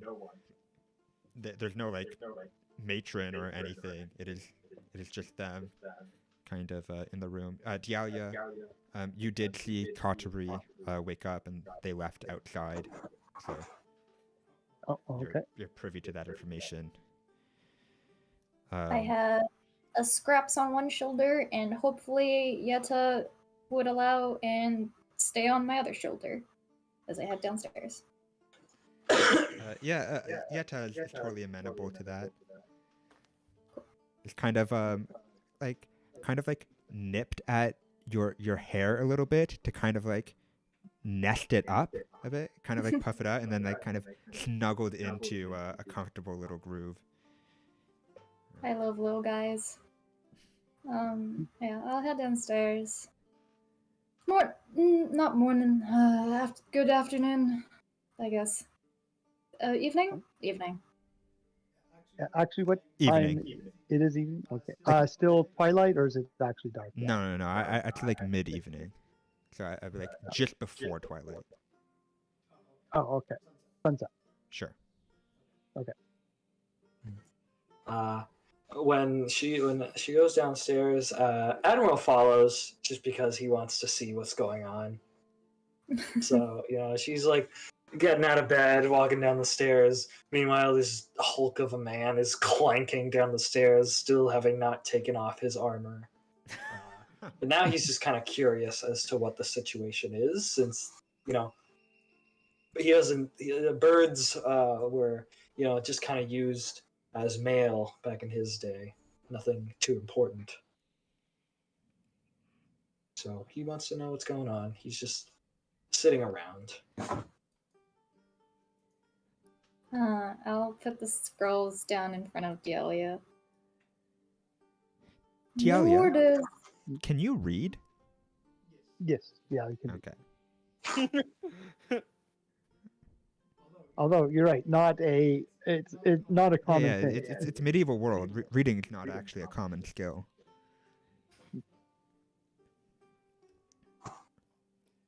So okay, I'll go through the scrolls. Is the snake scroll mended? Emily, have you mended the snake scroll yet? Yep. Okay. It is exactly the same as when she first got it. Okay. Yeah, are you gonna reopen? That's a clever trick. No, if it was open, she would. But considering although not realizing it was Emily who already opened it. But, and so,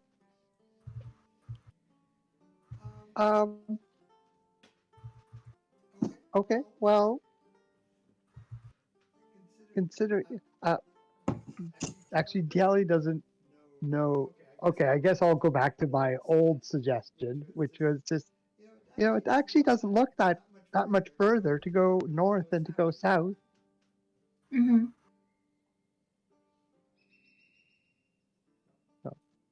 When you look at the blue dots, look at the one on the right, right? Because there's actually 3 blue dots on that screen. Oh, I was looking at the one north left. I did not even see. Oh, yeah. No, the ones the blue dots that are relevant to you currently are the one below Fort Blockwater and the one all the way in the upper right coast. Oh, okay. Sorry. Yeah. Is I should have just made 2 maps. Blockwater the one that we were at in like session 2 or 3? 3, yeah. Okay. Yeah. That we were supposed to occupy. Yeah. The Yeah. little red line you see on the map, which is very faint on my screen, but that's a river. So it's also what caused the flood. So it's the same riverbank. Got it. I'm really dumb, so I'm gonna ask. Wait, do they have like a physical map? Yes. Or is okay? Yeah. So they have a physical map of the continent. Okay, so Admiral's gonna walk up, right? He's gonna take a look at the map, and he just looks at it in confusion. Oi, Lassie, there, he says. What would be this kind of map? Not the shape of the continent, but all these borders are wrong. No, this is the most updated version of the map. These names aren't even correct. What kind of bloody map you got here? The map of the current world? Can't. What? This isn't right at all. Admiral, is it? Yes. Did you get into lots of fights? Yes, of course. Did Happens you in the military, Did you get hit on the head a lot? Not particularly. This here helmet's gotten me through quite a many. I like to think that when Admiral taps on his helmet, he taps it really hard. I looked at the helmet, and what condition is it in? Oh, not good. Oh, It is not good. However, his hat is the only thing on his entire outfit that is like immaculate. Everything else is very dirty and busted up, but his hat, pristine. He keeps good care of his hat. Is he wearing a hat on top of a helmet? Yes. How does that work? It's a big hat.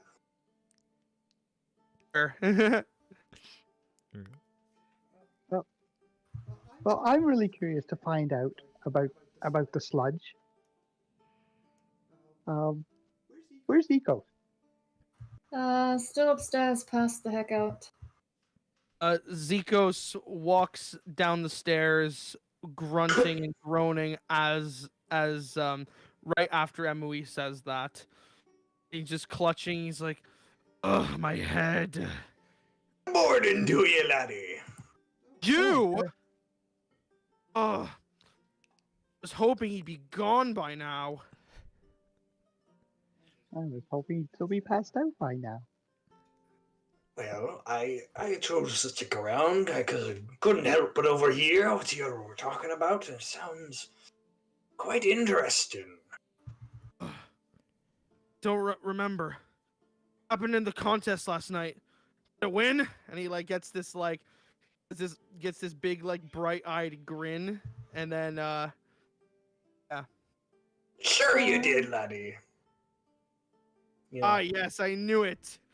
Knew some old geezer couldn't best me. yeah. As you're like halfway through saying that, the memory actually does come back to you though, because you did roll for successfully remembering. I did. It's like, and then just he goes, "Oh, damn it!" And then the whole party just starts just laughing their asses off at him. And then if I may add, because I thought this would be funny to add in this scene, Zikos again distraught. He kind of looks and he goes, "Hey, so y'all drank a lot last night. Who's paying for all that?" Ireland is. Makes me feel a little bit better, actually. Did my crindle not cover it all? Oh, let me get more. Sorry, please. I feel like Admiral just puts it into the pile that's still on the ground in the corner of the room. By the way, do these actually look like they have any shape to them, or are they just gravel? They have a shape. They have a shape, They're yeah. carved. They're very worn. They're like there's like a mark imprinted into the stone, but what it's kind of representing is very hard to tell at this point. But you can still see it is definitely currency shaped. Okay. Honestly, out of character right now, but that's such a good joke. I love it. Here, have some more gravel. Who says it's a joke? To the Admiral, I guess it isn't. Right. Right. So Zikos is now with everybody now, thoroughly humiliated, and his ego is still bruised. But again, he's cheered up a little bit because Zikos, like most people, doesn't like Ireland very much. So. For Ireland, he's just trying his best, guys. Tell him to do better. Hey, Zikos may be a dick, but Ireland is a dick. Well, you gotta admit, he brings it on himself by collecting a lot of the discarded people of society. So yeah. What was he thinking was going to happen? Yes, giving the less fortunate a chance. He deserves what he gets. Recruits Exactly. assholes. Why are you guys being assholes to me? Oh my god.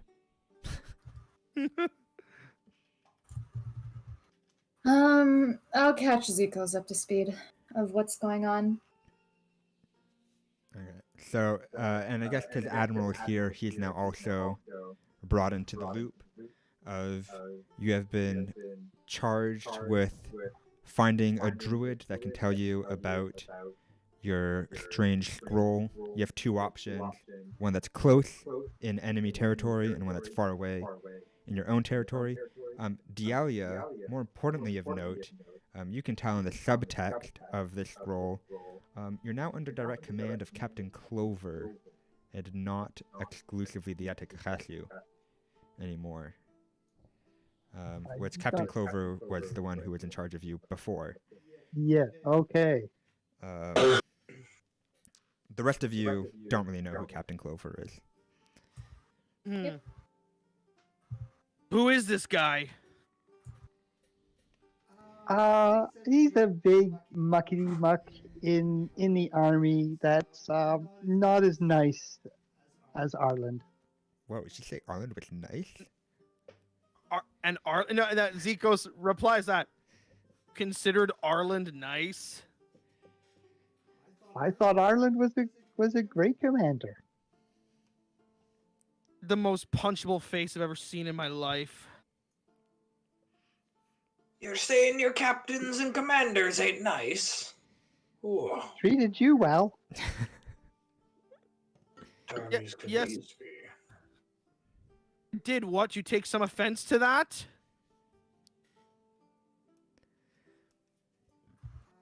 You may just want to be a bit more grateful to the hand that feeds you.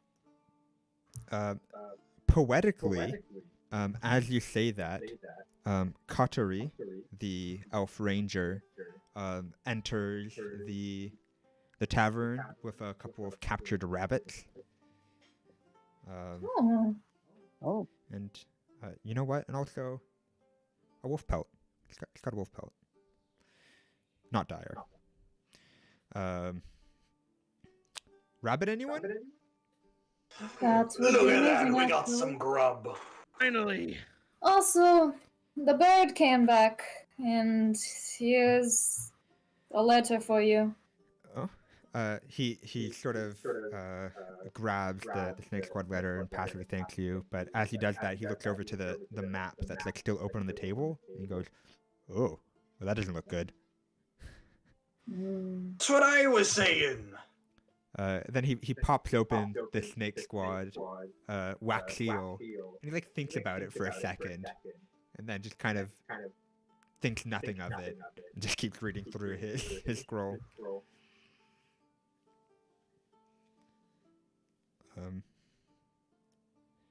And after that, he just kind of he starts taking apart the rabbits and preparing them for some breakfast / supper.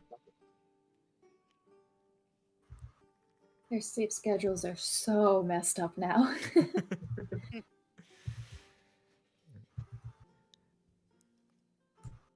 Well,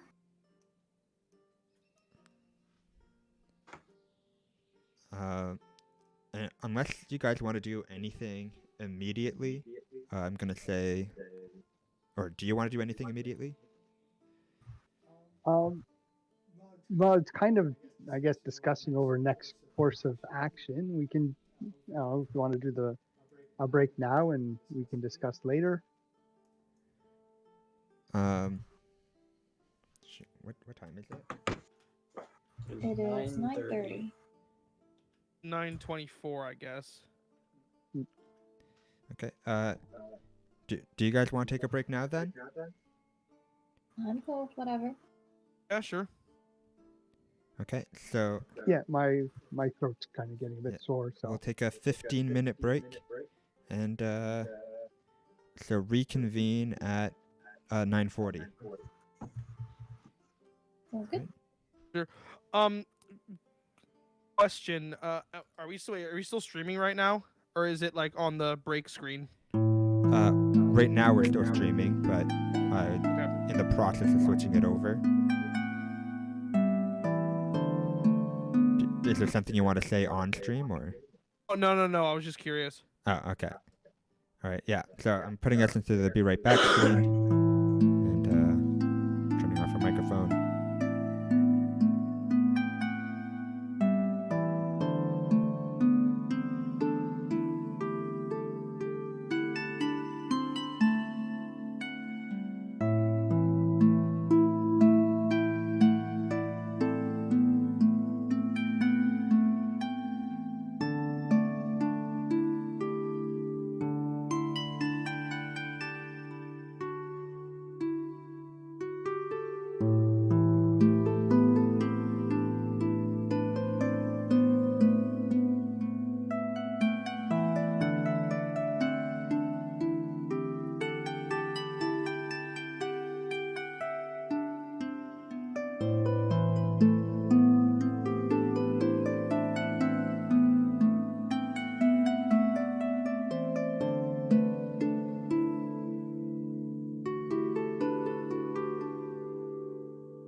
Shall we do a quick?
So I think that's pretty good. For the most part. Damn latency issues. Gosh darn latency issues. Okay, so we are back, sitting around a table, rabbit stew before us, and a couple of scrolls. Is it Rata? The crow? Yatta. Yatta. Is it still on Emily's head? Is it now like made like a little perch? Yeah. Like Emily already had pretty bad bedhead, but with the combination of Scrap and Yatta, like finding their homes in there, it is a mess of hair and fur and feathers. How large is Yetta? A normal crow size. What's the size of a crow? They're like big. They're actually pretty big. They're pretty Yeah. decent. Not a raven though, like a crow. No. For some reason, whenever you mention Ieta, think of the bird, Vicious's bird from Cowboy Bebop. I don't know why. That's what I always thought it sort of looked like. It's just a normal crow with 3 legs. Okay. I ask because I have a rat. Yeah. So, and it is a bird. And an average American crow measures 40 to 50 centimeters. So. It's like a ruler and a half. That's a pretty big bird. It's a big bird. It's not going to try and it's not going to eat Scraps, and I don't think Scraps is capable of eating it either. Yeah, I was just worried about Yetta eating Scraps. No. It is a decently sized bird, but it's not that big. Awesome. I guess bigger than what you had in the animatic though. Yeah, I really thought it was just a little guy. Cute little baby crow. Holding out his third paw. Yeah. I mean, it has to be large enough to carry the messages. That's true. It's not like a little BJ. I should mention that while everybody's eating, Admiral actually has his helmet off. He put his hat back on, of course. So everybody can actually see his face now. And you can also see that his eyes are very unnatural. Like, it almost looks like some kind of like goggles, but just put into his eye sockets. Inorganic looking? A little bit, but they don't look like machinery or anything. It's just like a ring of metal and some glass with some kind of light behind it. Interesting. Oh, that is something. Wonder if the other can pickpocket those. I pickpocket his eyeballs. That's going to be a pretty high stealth roll. They do not come out. Okay. So you have before you a mission and a map. So, are we going southern or are we going to the northern? Well, I don't mind going south, but seeing the ocean would also be fun. Where are you guys going? Cuttery kind of interjects. Well, our options are here and here. I point out on the map. Why do you need to go there? We're looking for another druid. You're looking. Sorry, the Admiral was coughing. I didn't. That was just me coughing. Dang old man. We're looking for a druid. Oh. What? Okay. Druid. Question. What did we do with the mass? Oh shit, that's right. Oh no, Eridol put it in the scroll for you, I think, before he left. So it's currently in the scroll. Oh, it's in this. Oh. Oh, crap. I thought it was separate. Or was it separate?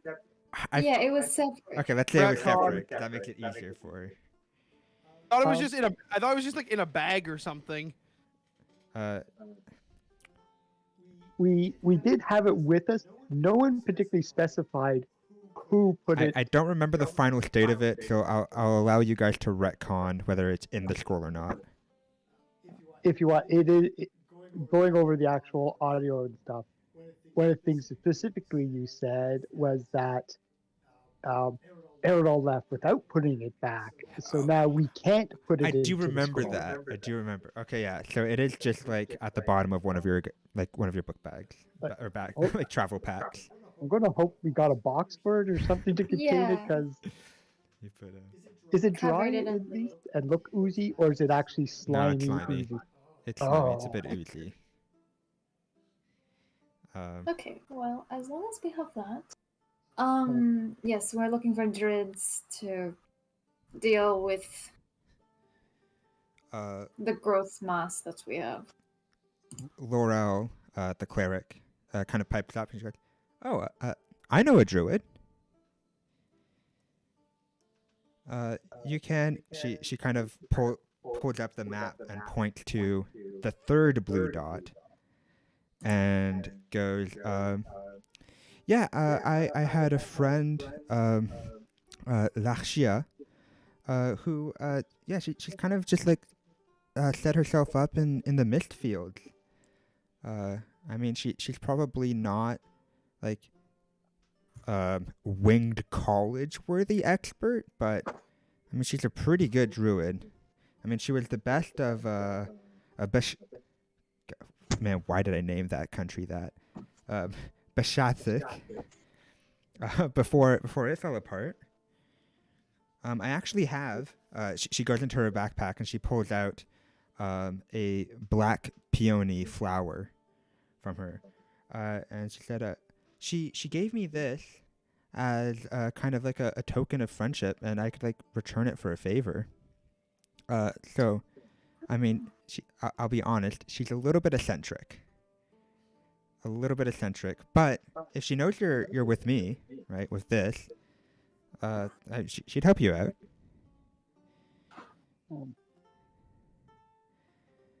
And how far away is that? If you look on the map, it's the blue dot in the upper left. So it's the closer one. Yeah, so it would be the medium distance, right? It's not as close as the one in Synleas, but it's much closer than the one in Uikia. Where are you all going? Well, we are going to Synleas, so I guess if you went to the one over there, we could help you cross the border, but we're not going to that city, so we'd separate ways after that.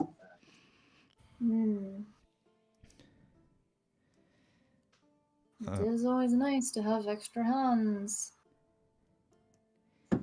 And sort of Cottery looks over at kind of where Laurel has kind of like drawn on the map of that location. And he's like, yeah, you definitely don't want to be going to Beshatsk. That's where the platypus comedian is. So that's like guaranteed death. I don't know. I don't know what type of druid would be insane enough to be close to there. Dumb question, but what is the platypus comedian? The platypus comedian. So sorry, meta knowledge, because Zikos probably would know who this person is. Okay.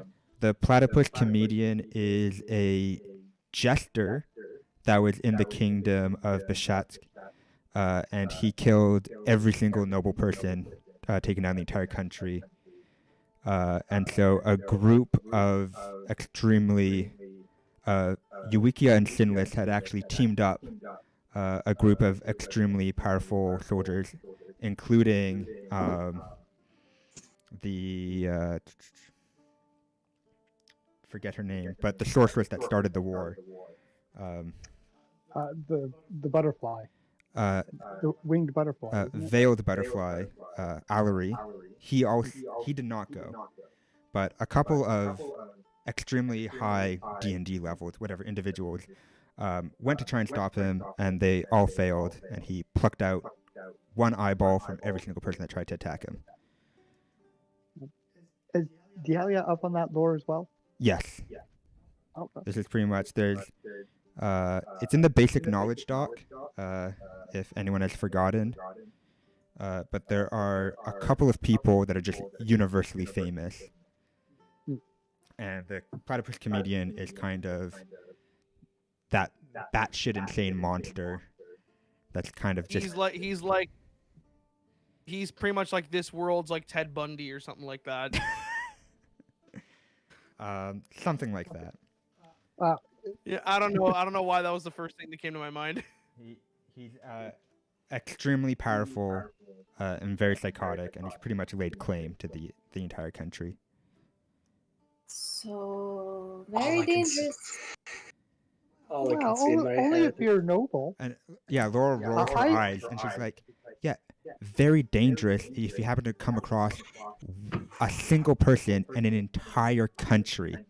What are the chances of that happening? Plus, you're going to the mist fields, which, I mean, your chances of encountering anyone in there basically nil."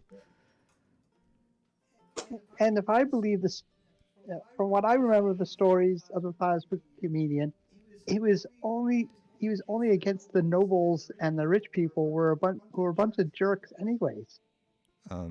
Cottery interjects there and is like, and also if you go with the stories, he's completely insane and a wild card. Well, has he killed any little girls? Yes. Oh. Man, I'm sorry. All I can imagine right now is Perry the platypus with a knife. Look, this is why you don't let psychotic people name themselves, all right? Fair enough. So our choices are a place where we could potentially run into a psychotic killer. The other side of the border, where we are having a war with, and someplace that is incredibly far. Why couldn't it have been easy?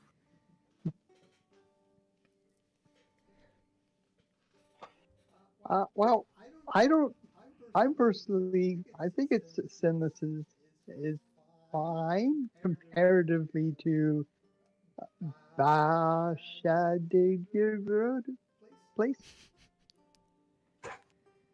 I mean, The way I see it, any place is a good place to go. You'll always find your destination if that's where you're headed. Admiral is just completely assuming he's part of the group at this point.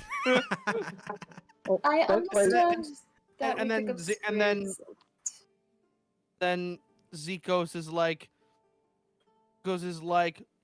he assumes he's part of the group, and Zikos is like, quips like, "No one asked for your opinion."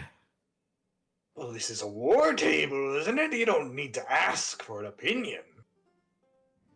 He's got all this war experience. He'd be good to have around. War experience in places that we've never heard of. Well, I mean, all the places are on this here map. This map here is just wrong. well, Zikos and Admiral argue over maps and how warlike this table is. Katari kind of just rolls his eyes and looks over to Emily. You were saying? I would agree with Delia that it may be better for us to head to Synleas with you all, but my concern is returning. Sorry, we can't help you there. I've no clue if we're heading back after this mission or not. So we can help you in the border, but getting through the city and back out again, you're on your own for that one. Just to interject, is Admiral considered a proto-human? Are orcs considered proto-humans? Orcs are considered proto-humans. They are proto-humans. Half-orcs would be half, I guess. It'd be a crossbreed. Oh, you're right. You haven't converted over. The new D&D, they got rid of all the. There are no halves. Oh. In the new version. Well, we're playing 5th edition. 5th edition, in which right? There are such thing as Yeah, halves. there's a new edition. Well, not yet, right? D&D 1's not actually out yet, I don't think. It's not out yet. Wait, why is 1 coming after 5? They're trying to do like a hard reset. So they're changing a bunch of things. Star Wars. It goes 4, 5, 6, then 1, 2. I don't know. Well, it does say that Admiral can help us get in there, and he knows the area. Apparently. True. Sorry, I just want to interject here for Admiral, because you don't really know about these borders, but you do recognize the continent, and the area that is now considered Synleas is not a place you've really been. So you've spent your life in the northern part of the continent. Okay. Just for Dialia's assumption. Well, that'll be up for him to correct, I guess. I mean, it's the letter also says that the Wing Colleges are neutral grounds. The colleges, but not the cities they reside in. I mean, I feel like you and Dialia probably don't have to worry too much about that. But Zikos and Admiral might struggle a little bit more. No offense, guys. You might struggle a little bit more to be stealthy. You don't need stealth when you've got an axe. After saying that sentence, Kadri kind of like internally thinks to himself of like, why on earth did I include Admiral in that statement? He has nothing to do with us. But doesn't say any of that out loud. He's just thinking it like, what? I mean, if I'm cool with heading to Synleas, and Diala seems to be cool with heading to Synleas as well. I'd say let's go to Synleas as well. If we come across any of the enemy, we can take them out easily. That is debatable, but sure. Heading down to the southern kingdom of Blonthor, eh? I have been wondering this for a little bit, and like I understand that I pick up strays all the time. I have a pet rat and all, but Admiral, I believe you said your name was. Ah, that's right, Timothy. Yes. You said you were part of a military. I'm assuming it's not the Yetigahasu, considering what the other things you have been saying. That would be correct. You don't have a stake in this? Well, war's war, lassie. War against beasts, war against enemies. Kind of look at Dialia with like a face that's just like, what? And as far as I'm concerned, ye are me allies, aren't ye?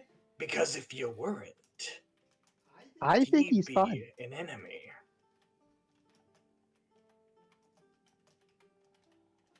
Well, I am certainly not your enemy, and I have no problems with you. I am just confused as to why you are making it seem like you are going to be following us. Well, ye mentioned a druid, and I happen to be looking for one.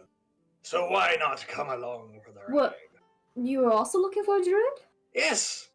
You see this here medallion I've got here on me chest? Yes.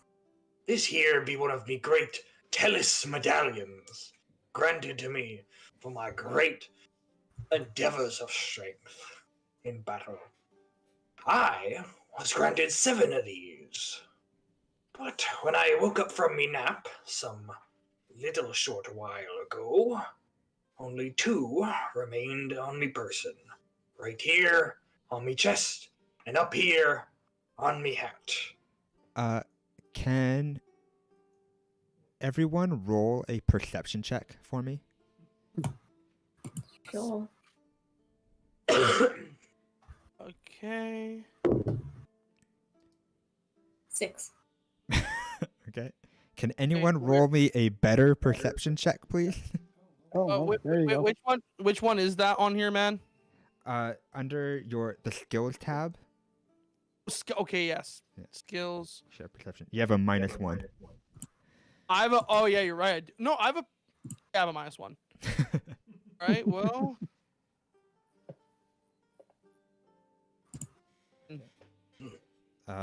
And Admiral can have your perception. Oh, okay. Oh, I forgot to do the modifier. Your modifier is probably not good, I'm guessing. Ooh, that's you have like you have a +1. Okay. And by the way, I'd like to point out, I think for the first time ever, I actually got a good roll. You did get a good roll. I think it's because I'm sitting on the table now, so I can actually see. So Dialia, you're the only one that notices this. But upon gaining this information, Laurel feels very uncomfortable. Laurel's that was the cleric. The cleric that knows the druid in Beshedik. Okay, I'll make a note of that. I guess I should keep going with what Admiral was saying because he was explaining a thing. Yeah, sorry. Keep going. So, there's medallions. I need me medallions. It's all I've got, you see. I couldn't find me camps. I couldn't find me capital. I couldn't find anything, really. But what I do know is that a druid has got some of me medallions. And I'm gonna find them. And if you don't give them to me when I ask, this here axe is going right down the middle of them. So, don't get me wrong, but you were pickpocketed while you were taking a nap, and now you're looking for a druid. Yes. How are you so sure it's a druid? I don't know. You just have a hunch. You could say something like that. But there was something around me when I was waking up. Little plants and magic. I'm not too familiar with all them magic. Not too familiar at all. But them plants were talking to me. I didn't really understand what they were saying too much, but I could tell that I needed to find a druid. Very well. And given that you have an axe, I'm sure you'll be a great asset in battle. What? This guy, we have me. I have an axe. And you almost died the last time we had a battle. It wasn't a very good debut for you for the Rat Squad, was it? Again, and that thing didn't look as powerful as I thought it would. I mean, either way, I'm the one who has the axe in this group, okay? So Sure, you're a great warrior, laddie, but what's the harm in having more? Strength in numbers, they say. uh, Okay, Okay, I look, pat them both on like. As much as I find this guy extremely irritating, I'm also a professional soldier. So as long as I don't have to hear more of his misadventures in the countries that we've never heard of, and suppose he can come along. Great. Okay. Well, that's good. But taking out an axe to avenge a stolen trinket and killing a druid in the middle of their college may not be the best tactic. Only if they don't give it back when I ask. I'm a reasonable feller. What if they don't have it in the first place? Well, then we keep looking for another druid now, don't we? So, as long as you promise to remain reasonable and it won't just start swinging. Yes? You have to think this through. Stay silent. Yes, I can do that. So long as there ain't any beasties crawling around.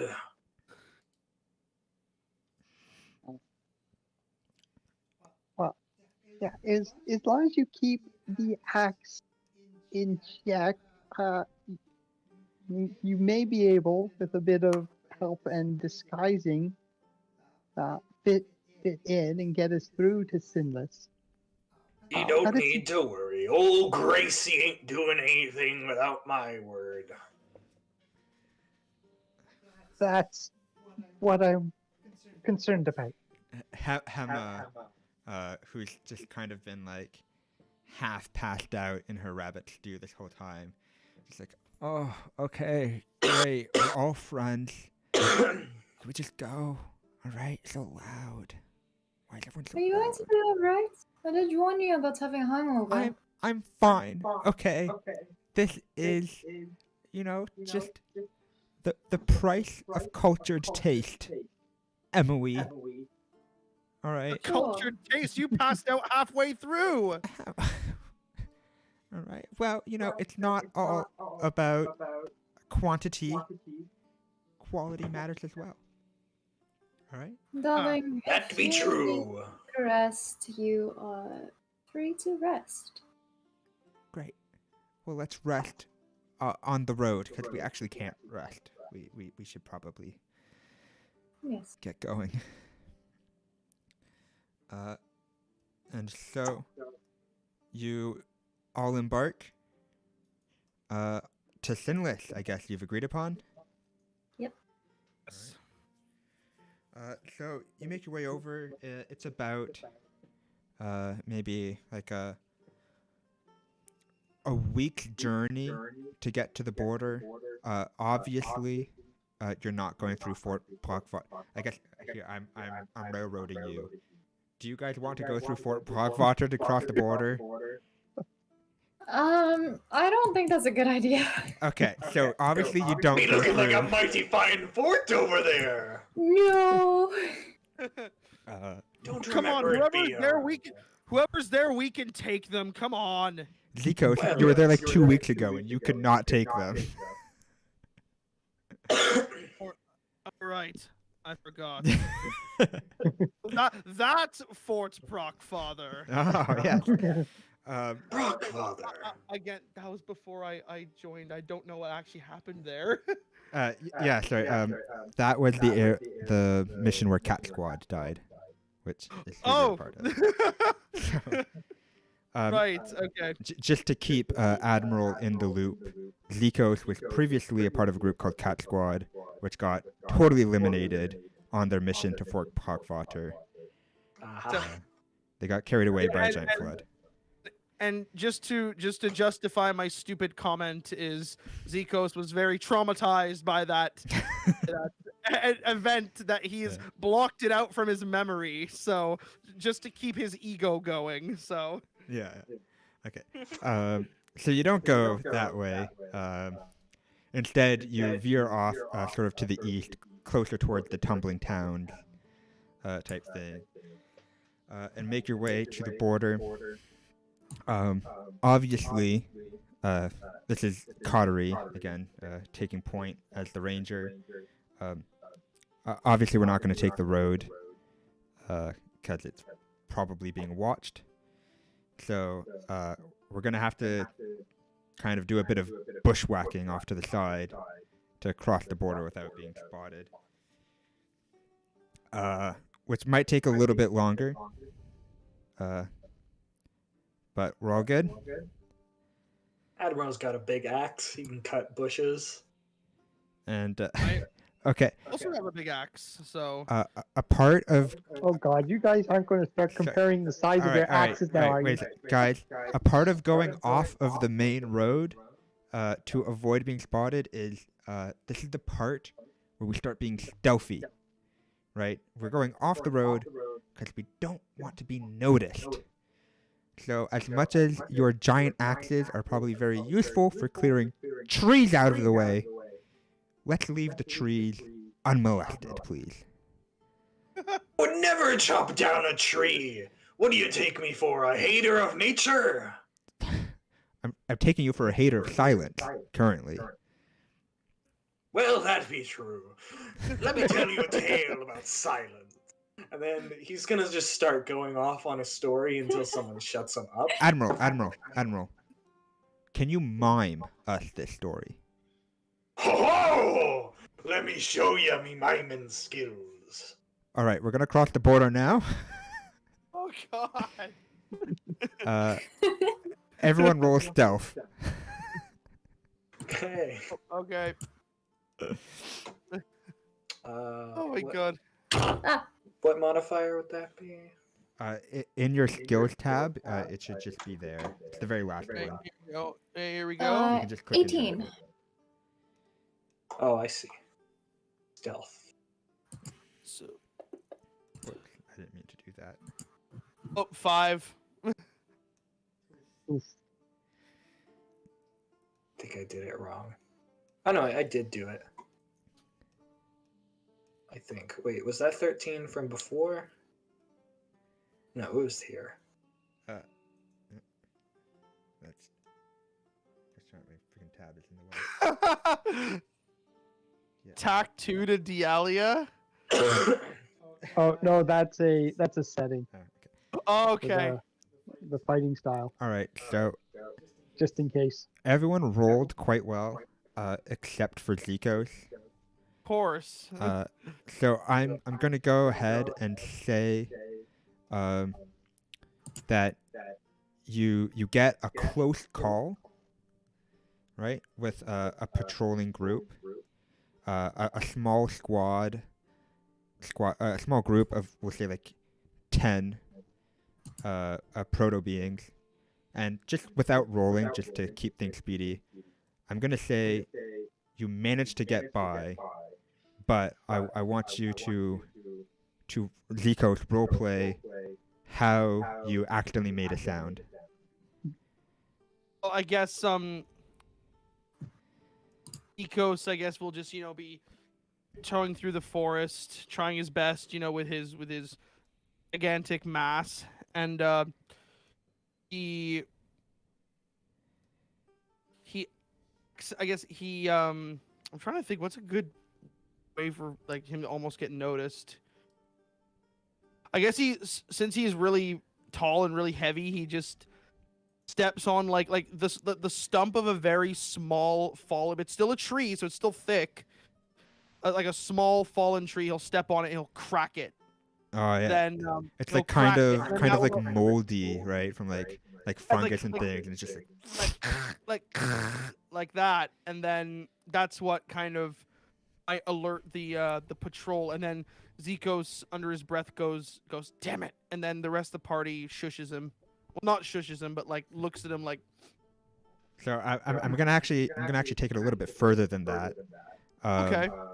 This kind of patrolling group, they have some kind of hound with them. That kind of ears pick up a bit, and kind of one of the proto beings goes, "What you think you heard something? What was it?" And they start making their way towards you. And so I'd like to give anyone an opportunity to divert, I guess. Emily, do you have a spell? This is whispered, I'm imagining. Yes, I have to speak so people can hear me. Of course. But yes, I'll whisper to Emily if she has a spell.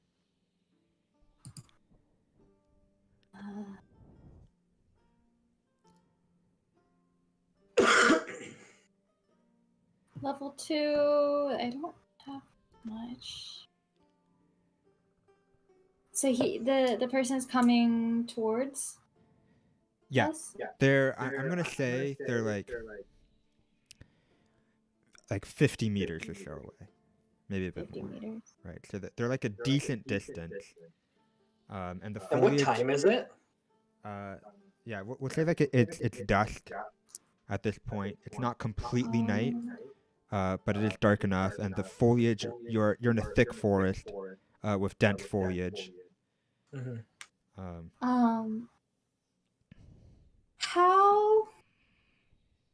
How common are ghost stories in this world that you've made, Mr. DM? Super common. Super common? Yeah, it's a very superstitious world. Okay. And there's very little knowledge going around, so every small group believes their own little section of reality. Awesome. So I'm going to pull out a short piece of copper wire, and I'm going to press it against my lips, point towards the dude, or wherever the direction is. Admiral actually points directly towards them when he sees Emily trying to do something, because he does have dark vision. So he points directly towards where they are, able to actually see them from that distance. And in his head, in the guard's head, I will try to mask my voice as best as possible to mimic like a little girl's voice.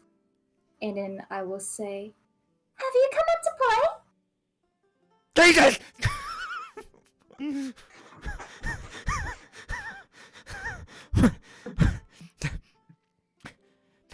Bessie? And then I will send that? another message. I'll send another message, and I'm going to say, "Will you play with me? I've been so lonely all this time." Bessie, show yourself, demon! I have a bow. It's a holy bow of anti-demon. I'm not afraid to use I'm it. not a demon. I just want to play with you. I promise it'll be fun. There's like a larger contingent of guards, right, like kind of away from this main guy. And they're just like looking at him very strangely, and like, are you okay over there? It's like, I'm going to quickly usher us all to keep going. and he goes, there's demons. There's demons. There's like a brief second where the rest of the guards are incredulous, and then they all immediately arm themselves and they crouch down low. And they're like, "Anyone have salt? Does anyone have salt? No one move!" They're all like poised at the ready, but none of them are willing to move around. Right? The hound is like sensing the tension and starting to quiver. And they're distracted enough by the voices in the woods for you to sneak your way by. Any sort of like sound of shaking shrubbage or whatever just adds to their fear, right? And they kind of like huddle up together in a phalanx. They don't run away, but they don't investigate any of the sounds, and they just kind of wait it out. And you manage to make your way through. the moment I hit like 110, 120 feet, which is at like the max amount for my message spell, I will send one more just to fuck with them. Okay. And since it's dusk, I'll say, the night is approaching. That means we can play all night long. You just hear whimpering. Perfect. And you made it through the border. You spend a couple of days off the road and traveling very slowly and very meticulously and quietly. I'm sure Admiral has many mimed stories that he shared during this time. Well, I think that after a certain point, Admiral just was able to just keep quiet, and like he's even able to move without making his armor clank at all. You know, he is still a very experienced war veteran, so he was able to, you know, once he was like, okay, I need to take this seriously, he was starting to actually try with his stealth, which is what I'm gonna say his you know, that past stealth check from earlier got me. And so if that's fine. Yeah, so you do manage to get things through with a professional decorum. Eventually you come to a crossroads where finally you'll have to depart from Snake Squad. The city that you need to visit, which I do have a name for, Klauth. You know, foreign country, different strange country names. It's just like a couple hours down the road, the one way, but unfortunately Snake Squad have to leave the other way. Laurel kind of approaches, I guess, you, Emily, with her black peony in hand. Just in case you have issues and can't get into the college, there's always Bastig. And she hands you the black peony. Thank you. Thank you for your help.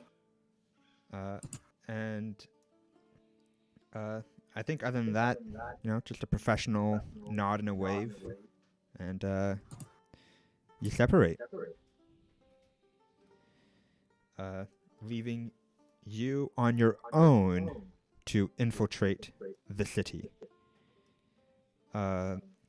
Approaching the border of the city, you can choose whatever time you want, I guess, because you can choose when to infiltrate. But it's a bustling city that cuts through a massive river, the same river that connects to Fort Blackwater. The river itself actually flows straight through the winged college of Ladybug, which juts out of the city skyline like a massive beacon. The castle-like college is dead center in the city, and everyone surrounding the building is certainly not friendly. This is a purely proto-being. Just to keep Admiral in the loop, I'm not sure if you've read the basic knowledge doc, but by proto-beings, I basically mean all the sub-races, goblins, kobolds, you know, gnolls, things like that. So this is an entirely proto-being city, at the center of which is the college. Unlike most major cities, Klauth is not walled. There's a massive ring of salt that circles the entire city on the ground, but other than that, you can just walk straight in. I have a question. This is going to be like meta knowledge because Admiral wouldn't know this. You say like it's entirely proto beings. Are the people of this city racist, like against non-proto beings? Well, they are just different species, right? Like, Okay, like so in typical D&D lore, kobolds and goblins don't really get along with humans and dwarves, right? Okay. So the rule still applies, and also you're at war. We are actively at You're war. also actively at war. Gotcha. I can disguise some of you. Admiral probably wouldn't take very much, but maybe I can do something for Emily and Zikos and make you a little more Proto-ish. Disguises, you say? Watch this. And then he just pushes the bottom of his helmet up so that it hides his face, and that's it. Perfect. And then Zikos just looks at him and rolls his eyes. He's like, oh, this again. In all honesty, though, it actually kind of works. Right? I mean, you can't really see his face. He's completely clothed in armor. All you can see is his just eyes. just a very little amount of effort. So I guess Zikos looks at Dialia and is like, "What the hell do you think you're gonna? What are you thinking for my disguise, huh?"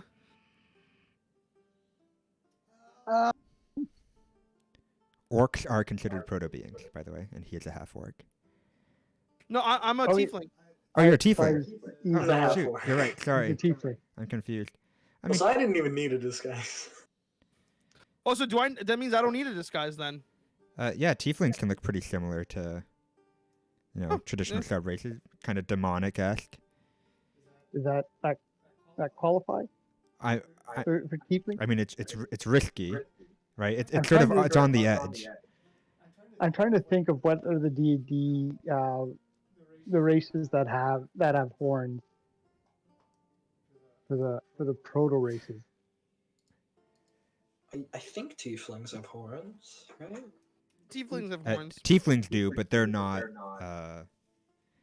They're not considered part of the They're proto not. races. Basically, anything that's a mob in the D&D monster manual that's like a humanoid, a sentient humanoid, is a proto being.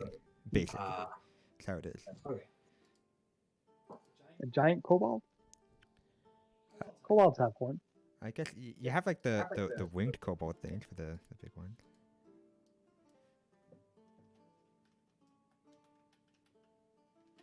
Well, we could always just cut your horns off.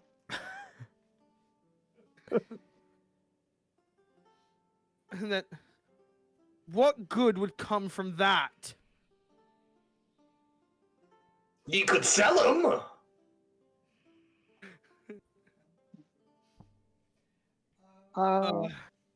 Actually, Admiral, how about if he wears your hat? No. No! Nobody touches me hat. Do not want to touch his hat. It's a pretty You know where gross it's hat. been. I thought it was the one clean thing about Yeah, it. Oh, it's the only nice thing he's got. I mean, it's And still his really ears old, were down. regardless. Zikos only says that just because of his, his predisposition to not liking Admiral. And he just fine. And she Don't the hordes go back anyways? fine, I'll wear the stupid hat. No, ye won't. Well, I don't think we've crossed that bridge yet. We're in negotiations. That's right. The bridge is over there.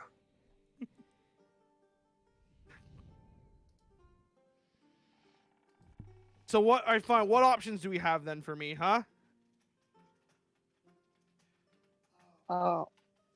Here, what about some kind of helmet? And we can stick your horn. We can stick the horn to make them look as part of a helmet.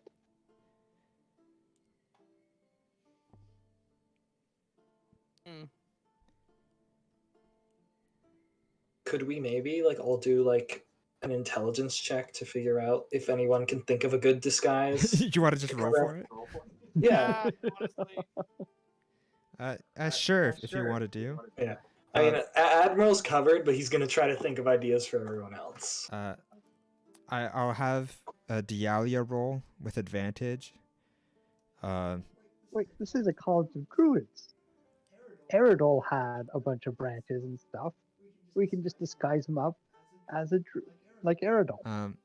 Well, so like maybe Dialia can believe this, but in reality, it's a college that has a druid. It's her actual druid. Not a college of druids. Oh, I see.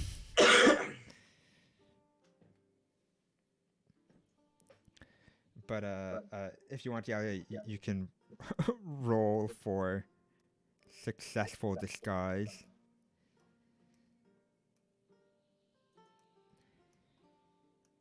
Okay.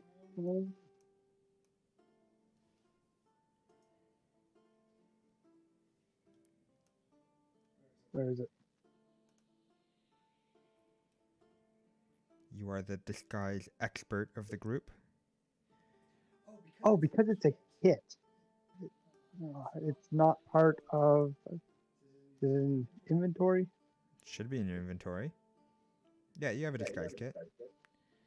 Okay, so it comes out to it's just a check that it would be I guess a charisma, maybe for making the disguise. It's a dexterity check. What role would you like me to do? Deception. Deception. Oh, Makes sense to me. It's the whole goal of disguising.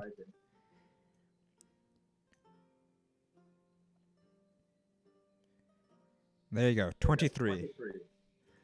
Right, so you successfully managed to disguise Zikos with a mix of,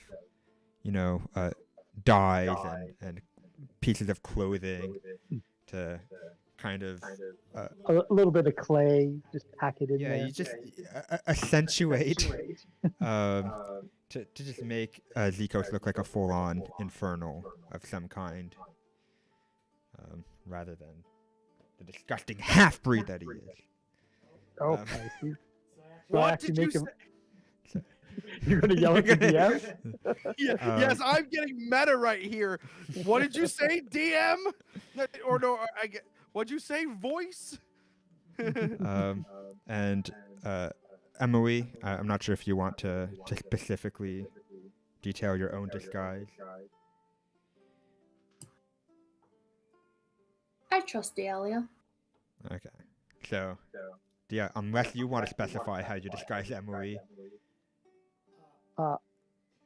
Well, I go because she has the ears, and I'll go for sort of a goblin. Yeah, just like a tall goblin look. A hobgoblin. Yeah, go for like a hobgoblin type thing. Great. All right, so you're all there. I mean, for 23. Yeah, I won't make you roll for anything else. You're well disguised. All you have to do is sort of shut up and keep walking. So you've made it into the city. It's up to you what you want to do. Obviously, there's the thing you should do. But, I mean, it's a new city in a new country. Yeah, I just want to go over. So the college is supposed to be neutral. So as long as we can get into the college.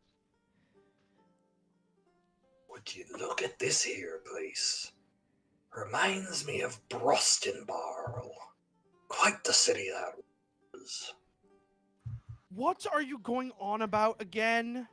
Barl. Yeah, I understand you might not have heard of it. Point of order.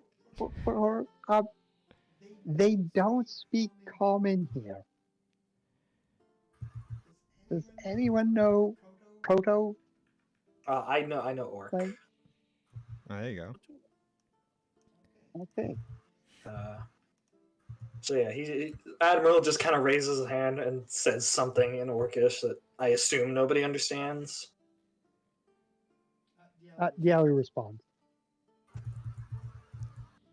Yeah. I can speak another language. That's all he says in Orcish. So just looking through your languages to see how many of you know. Zikos knows Infernal. Yeah.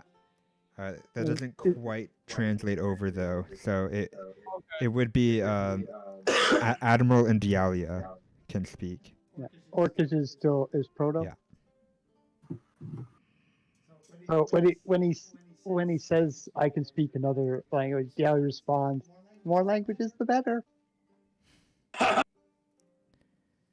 The wee one gets it.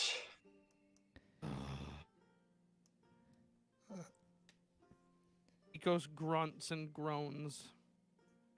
There Yeah, it's you pretty go. good. That, You're getting it. it's kind of like a walking by, like another infernal that's walking by, kind of makes a bunch of grunts of their own and like nods. It's like,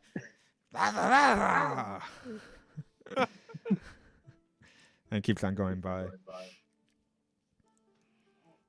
So I guess if people aren't really paying much attention, why am I doing it in the voice? If people aren't paying much attention to us, shall we just walk to the walk down the street then? Yeah, not a problem. for the most part, the city is not really geared up or in any type of like war state of any kind. People are just going about their daily lives. And there's not too much of a military or guard presence at all. So would that mean Admiral's full military getup would be like attracting looks? It is a bit out of place, yeah. And he is doing his typical jaunty walk with a bunch of clanking. Yeah, you do garner looks, but none focused enough to kind of break through the disguise of any kind. But Dialga is going to hold his hand. She's disguised herself up as a goblin, and it's just going to be giving big smiles to anyone who looks strangely at him. She's just going to kind of just smile and with a 23 rolled, yeah, it definitely works. You're a strange little group of proto beings. I will add on, given how Emily grew up and other backstory reasons, she's very good with blending in just not bringing attention to herself, so she's probably pushing that up to the max in this instance. Yeah, for sure. Different country, different city, but same rules of the streets. So, yeah, pretty much. You make your way through. If you want to just show up to the Wing College, you can. I'm fine with that. Admiral ain't gonna fight it. And so you approach this massive college of actual brick and mortar, very fancy for this world, and sorry, I'll do that later. But despite how massive this building is, with multiple spires and crenellations and the whole castle shtick, it only has one entrance for you to go through. The door is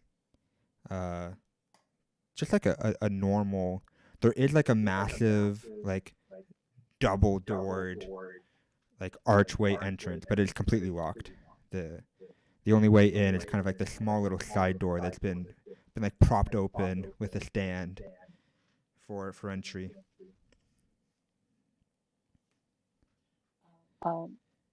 Should we go over rehearse how we're going to approach this? Admiral has already started to approach. He's already.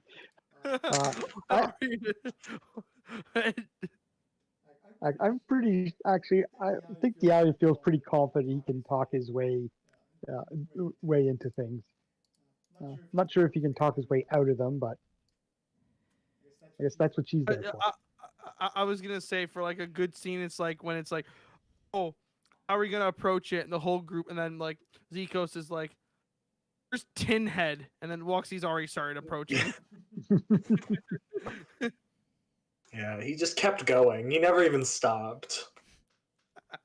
Is there like guards or anything? Nope. Nope. No. That's neutral. It's, Okay. it's totally free and open. Well, I mean, other than all the doors except for one being barred, it's open for anyone to enter. The door is literally open. It actually It's is literally open. open. Just walk All in. right. Well, yeah, Admiral's going right on in there. Okay. All right. I'll keep up with them. So Now, what be this sort of building? as soon as you all enter, the building immediately opens to a small antechamber. Walls lined with many torches keeping the room brightly lit. The center of the room contains a large metal lever which juts jarringly from the ground. On the opposite wall from your entrance seems to be a large stone pillar that cuts through the wall. The gap between it and the actual wall barely a finger's width. Aside from these two curiosities, the room is completely empty and locked closed as the door behind you swings shut. Ooh.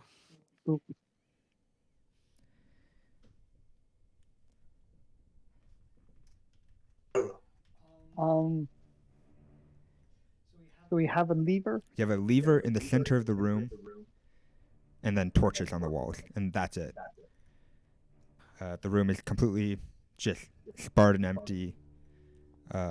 Stone all around, despite the outside wall being brick. The hell? What's the ceiling? Stone as well. So And totally flat. Yeah, you're in like a cube. Okay, I'm gonna have a look at the lever and. I'm assuming Admiral's already going to like pull the lever, and we all He have doesn't to know what stop him. levers are. I thought it was like he'd pull it. We're all like, wait. No, he just thinks it's a statue. Okay. And that's a pretty good estimation because Dialia, upon closer look, this lever is just a massive slab of stone as well. Like this looks like it's clearly a lever if you look in sort of like the gap of like its path. There's a mechanism involved in there, but this thing must weigh a ton. I guess I'm going to do. They don't have detect traps. Is it sleight of hand now, or is it, I guess, investigation then? It's investigation. Investigate. Out of the options you gave me, investigate's the only one I could imagine giving you any useful information. Well, I'm just falling back to the I'm old. gonna sleight of hand the lever for any traps. Ooh. Oh yeah, you found a mousetrap. 14. We Not all the roll greatest. investigation. No, I'd rather just give one person advantage. I think it's too overpowered if we get 4 sets of rolls. Fair enough. So I do Yeah, so you roll again, Dialia. Take the higher number. 14 it is. 14. No, it's just a lever. It looks like if you pull the lever, it's going to activate something, as levers are wont to do. Okay.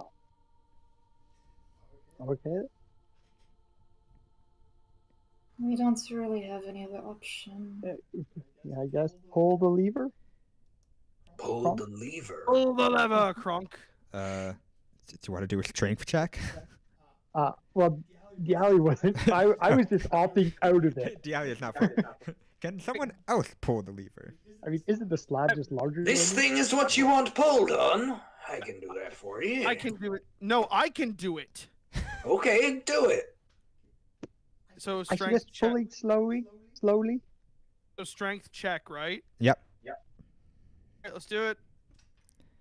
There's like a crackle of electricity around Emily as she basically prepares herself for the worst. Well, if by the worst it's Zico's uselessly just like straining against the. I'm sorry, Zico. Today's not your day. Okay, you You know got- what? You know what? Like, I've pretty much just leaned into the whole character of because I get such bad rolls. It's just like he just thinks he's much better than he actually is. Upon seeing Zikos not being able to do it, Admiral is just like, here, let me loosen it up for you. Are you gonna keep pulling while Admiral does this, or are you gonna give him a shot on his own? No, I'm gonna keep pulling because, like, again, Zikos' ego is like not gonna give up, even though it's a fruitless effort. How do I do like a raw strength check? Abilities, strength. It's like the top one. Yeah. So in the main tab of your character sheet, just click and drag your strength number on the left side. Oh, okay. Into the chat box. And I'll even give you advantage because Zikos is helping you out. Wait, because I'm dumb, where is the just the regular character sheet? So click on your little character icon in the top left. Oh, okay. And your character sheet should pop up. Okay, thank you. So just raw strength with advantage, you said? With advantage, yeah. Oh. Okay. There you go, finally. So Admiral just grabs like the top of it with one hand and very easily moves it to the side, and he pulls like Zikos along with it. I'm actually going to veto that and say that's not the case, because you only successfully pulled this lever with the advantage you got of Zikos helping you. That's fair. So I'm going to say that it was difficult to pull this lever, but the two of you pulling do manage to wrench it open, and it does not lock in place.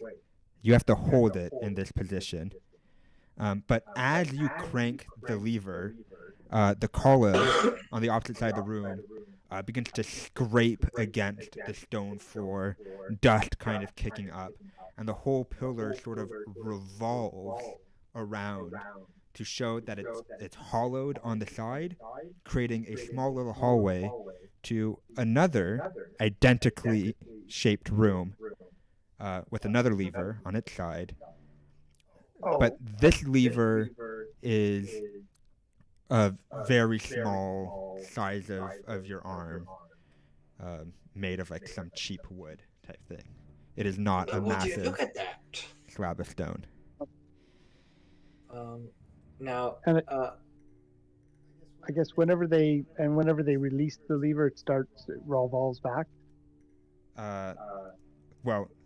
Do Admiral and Zikos release the lever? He does immediately. He doesn't understand how this works. Okay, yes, it revolves back.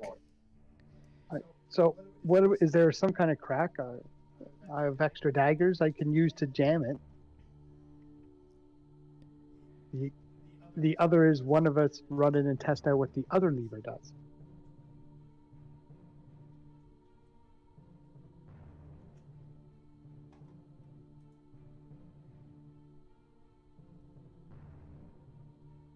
Yes, no? This is something for the party, not for the DM to... Yeah, no, I was asking... well,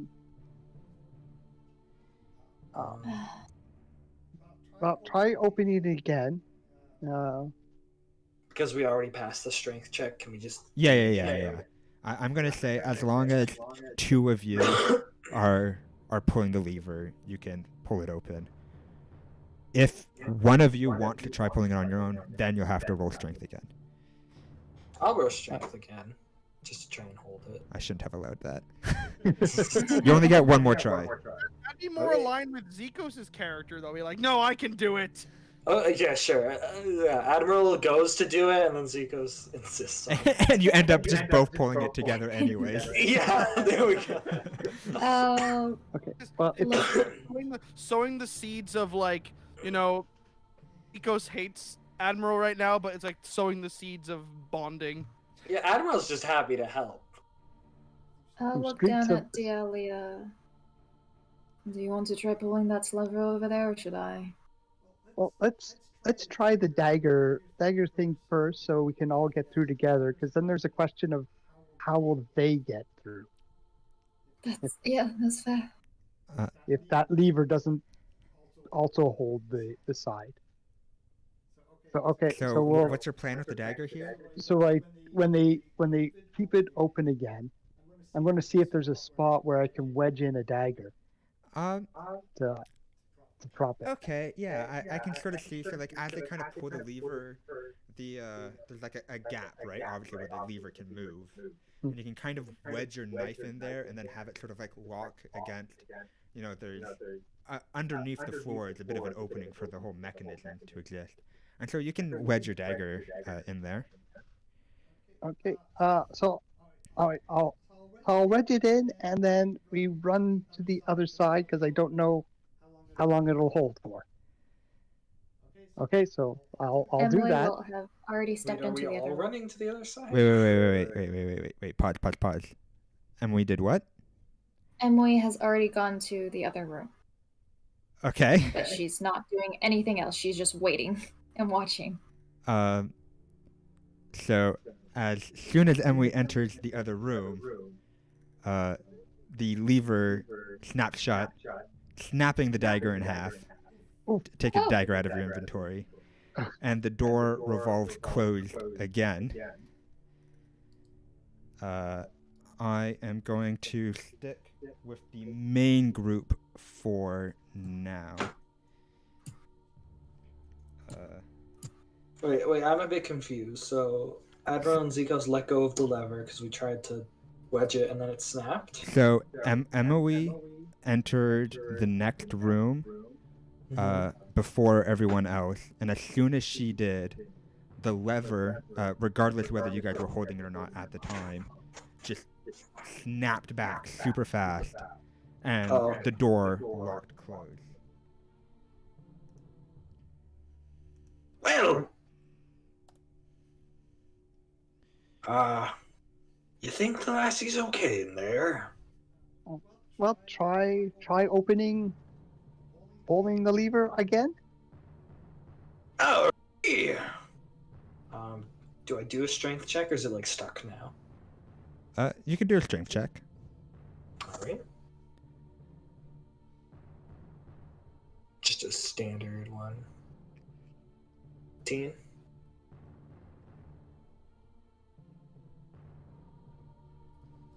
So. Oh, sorry, I looked at the wrong area. Nope, no cigar. Ooh, it's budget. It ain't budging anymore. Let me try then. Okay. While they're doing that, I'm going to go to the column. Okay. And just with one of my other daggers to give a tap on it. Just on the column? Just on the column. Okay. I mean, I guess like a little bit of dust puffs up, but it is a stone column. I'm more wondering, would Emily hear it? Thick stone, solid stone. Okay. You wouldn't.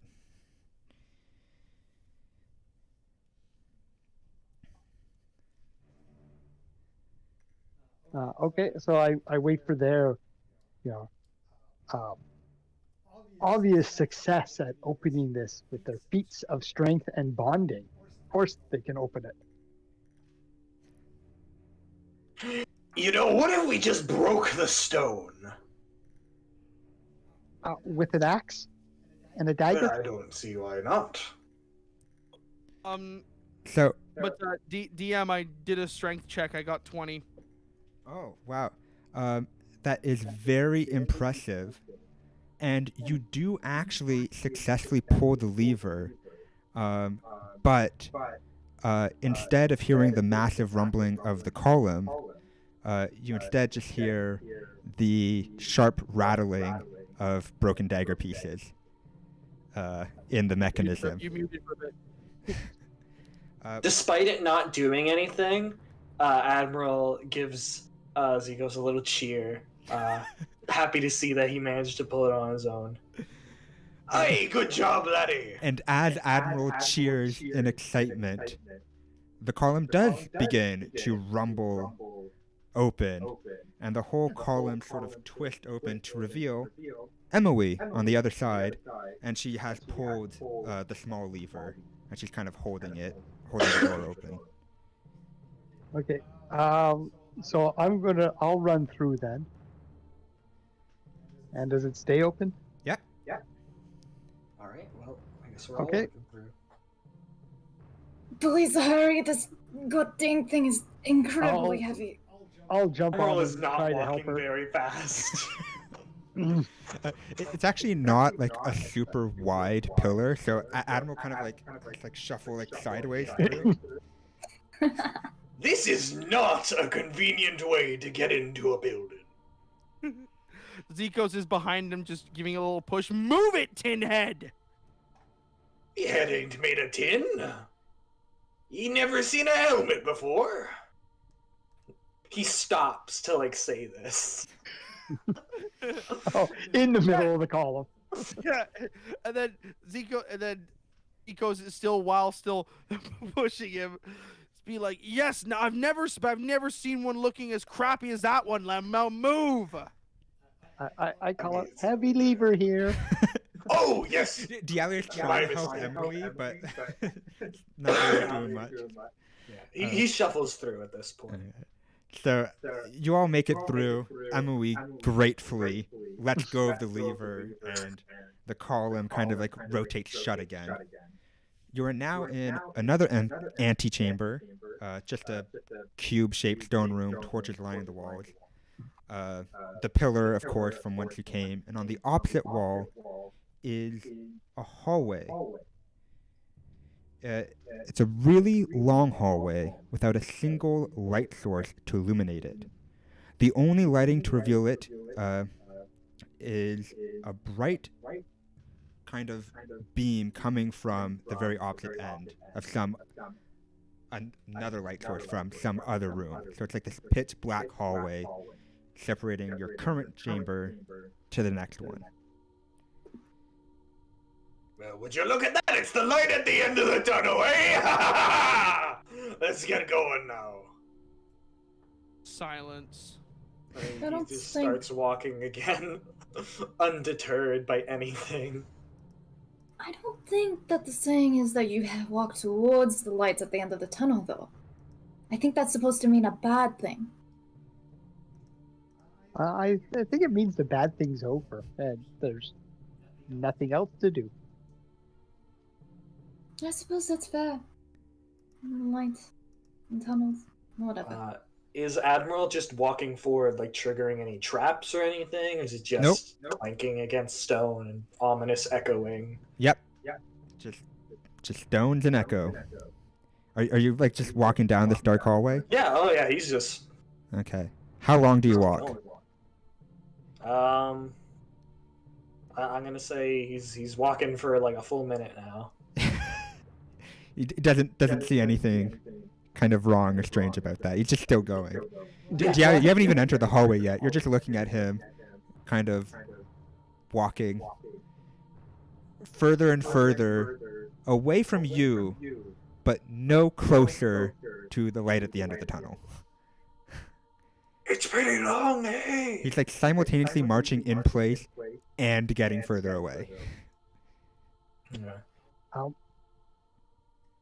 Now, this is one of those things you walk backwards towards it. I guess I'm going to. Away from the light. I'm walking away. Oh, that's one way. Do we moonwalk? Do we have moonwalking in this? Let's moonwalk towards the light. We'll trick it.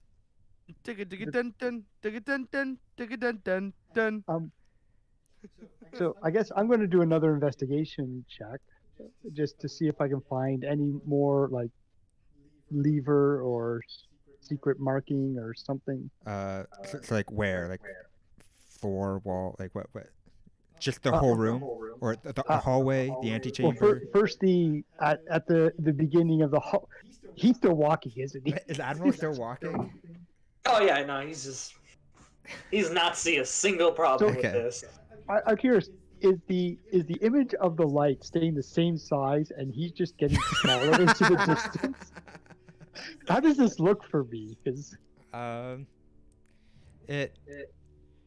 I guess it would look like rather than him walking actually making any distance, it's just like each step he takes just stretches the hallway out.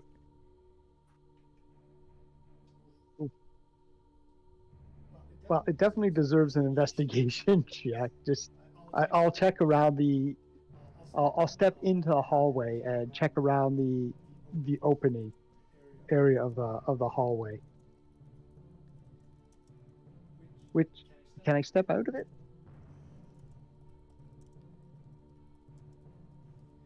Out of the hallway? Yeah, like back into the antechamber? Into the antechamber. You can. And Okay. actually, as soon as you do, all of the torches get snuffed out.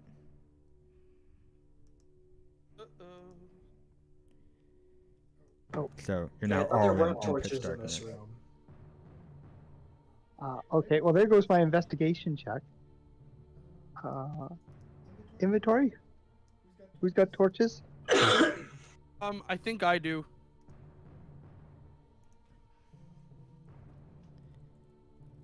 Yeah, I don't. I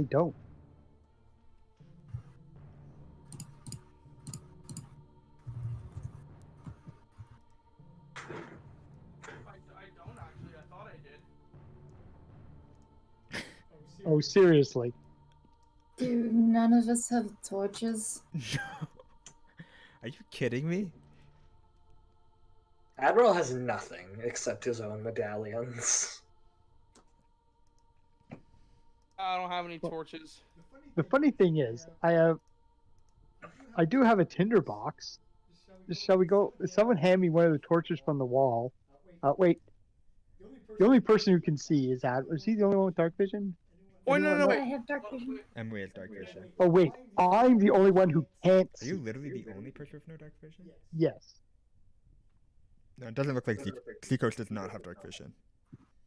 I thought Tieflings did have dark vision. Oh, you don't have it in your character sheet. I thought so. I forgot to add it to your character sheet. Yeah, I guess maybe I did. He's committed the greatest sin. But I think so, yeah. Sorry. But dark vision is not night vision.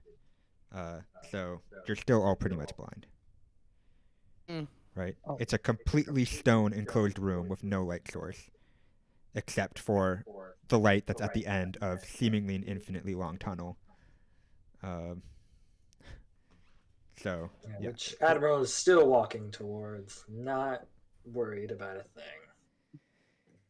You know, I put a lot of work into getting you a flickering torch flame. Now I just have to turn it off. Wait, did you light your little tinder? No, the Sirenscape. Oh. You put in your little audio thing. So I guess now were the torches even within reach for me, or someone else can find Someone me a else torch? has to grab the torch for you. Oh boy. So yeah, I have a tinder box, and actually a whole thing of oil if we really want to light this place up.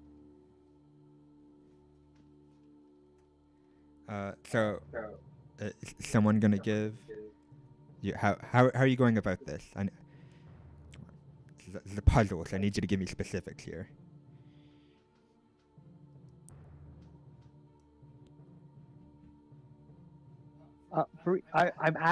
Can someone get me one of the torches? I'll try to light it. So let me just clarify right here.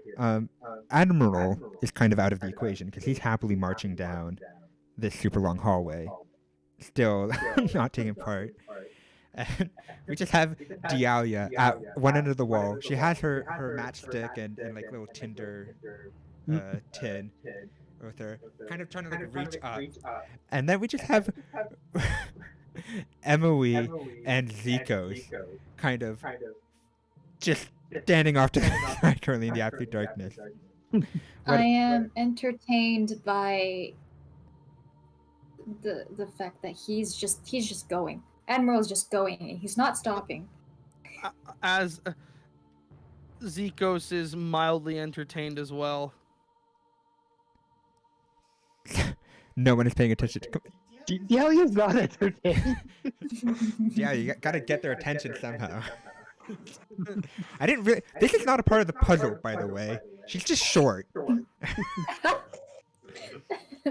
I'm going to flick the tinder to create some sparks. A torch, please. The sparks kind of like fizzle onto like Zikos' heel, and they don't like catch or light or anything, but you kind of like yeah, you feel like a little warmth. Ah! He was like, and he goes, "What was that?" Can you find one of the torches? I'll try to relight them. All right. And Zikos, you said so. Zikos is just palming the wall, trying to look for one of the torches. So you managed to grab one of the torches, and Jiaoya, you light the torch. Well, I'll try to just light it as is. It relights quite easily, actually. And then okay. boom, you have a torch again. We have a And torch. as soon as you kind of do a sweep of the room again, you are surprised by very close to you, in the center of the room where used to be Lever, is instead a massive statue of a disembodied head. The statue has its tongue lolled out as if it was playing dead. And there's an engraving on the tongue. Just before we get that, I think the alley would shriek at that. And I'm going to say this finally gets Admiral's attention. Oi! Everything good over there, lassie? As soon as you look behind... Lassie. As soon as you look behind you, Admiral, you're like right outside the doorway. It's like 2 steps to get back into the main chamber. Huh. Well, I must be faster than I thought. What's this here? That's not pleasant to look at all. Okay, so going to approach and have a look at the writing on the tongue. So engraved onto the tongue, just like carved into the stone, is a simple sentence that says, "Out of darkness, light." No, of course, out of darkness you would have light. That's a dumb riddle. Who out of the party can read, by the way? Yeah, you can. Okay. Yeah, Admiral can also read. Okay, I thought you were asking that because you didn't know how to read. No, I was just checking. Wait, does Zikos know how to read? Yeah, I think everyone here knows how to read. Okay. It'd be hilarious if he didn't, though. Just character your flaw. intelligence isn't very low, I don't think. Never learned to read. No, you're 13, Zikos. You're fine. Yeah, for sure. Out of darkness, the light. I did post it in the little chat box so you can see the exact quote. Oh, It's okay. out of darkness, light. Riddles, eh? Well, Riddle I'm gonna that have to leave this to yous. A riddle that does not make sense. All riddles don't make sense, lassie. I assure you that some riddles do make sense. This one does not. Out of darkness, light? If it made sense, it wouldn't be called a riddle. Let me tell you a story about riddles. And then Admiral, this is just a sentence. Not the time. He's just going off on the side. You can all tune him out. I'm going to look inside the mouth. You're gonna stick your head inside the mouth. Well, not yet. I'm going to, put the torch and have a look. It's a stone statue. It doesn't lead to anything. It just ends in stone. More Yeah. stone. Ugh, that is super creepy. Not to mention the fact that it got here without us noticing or hearing anything.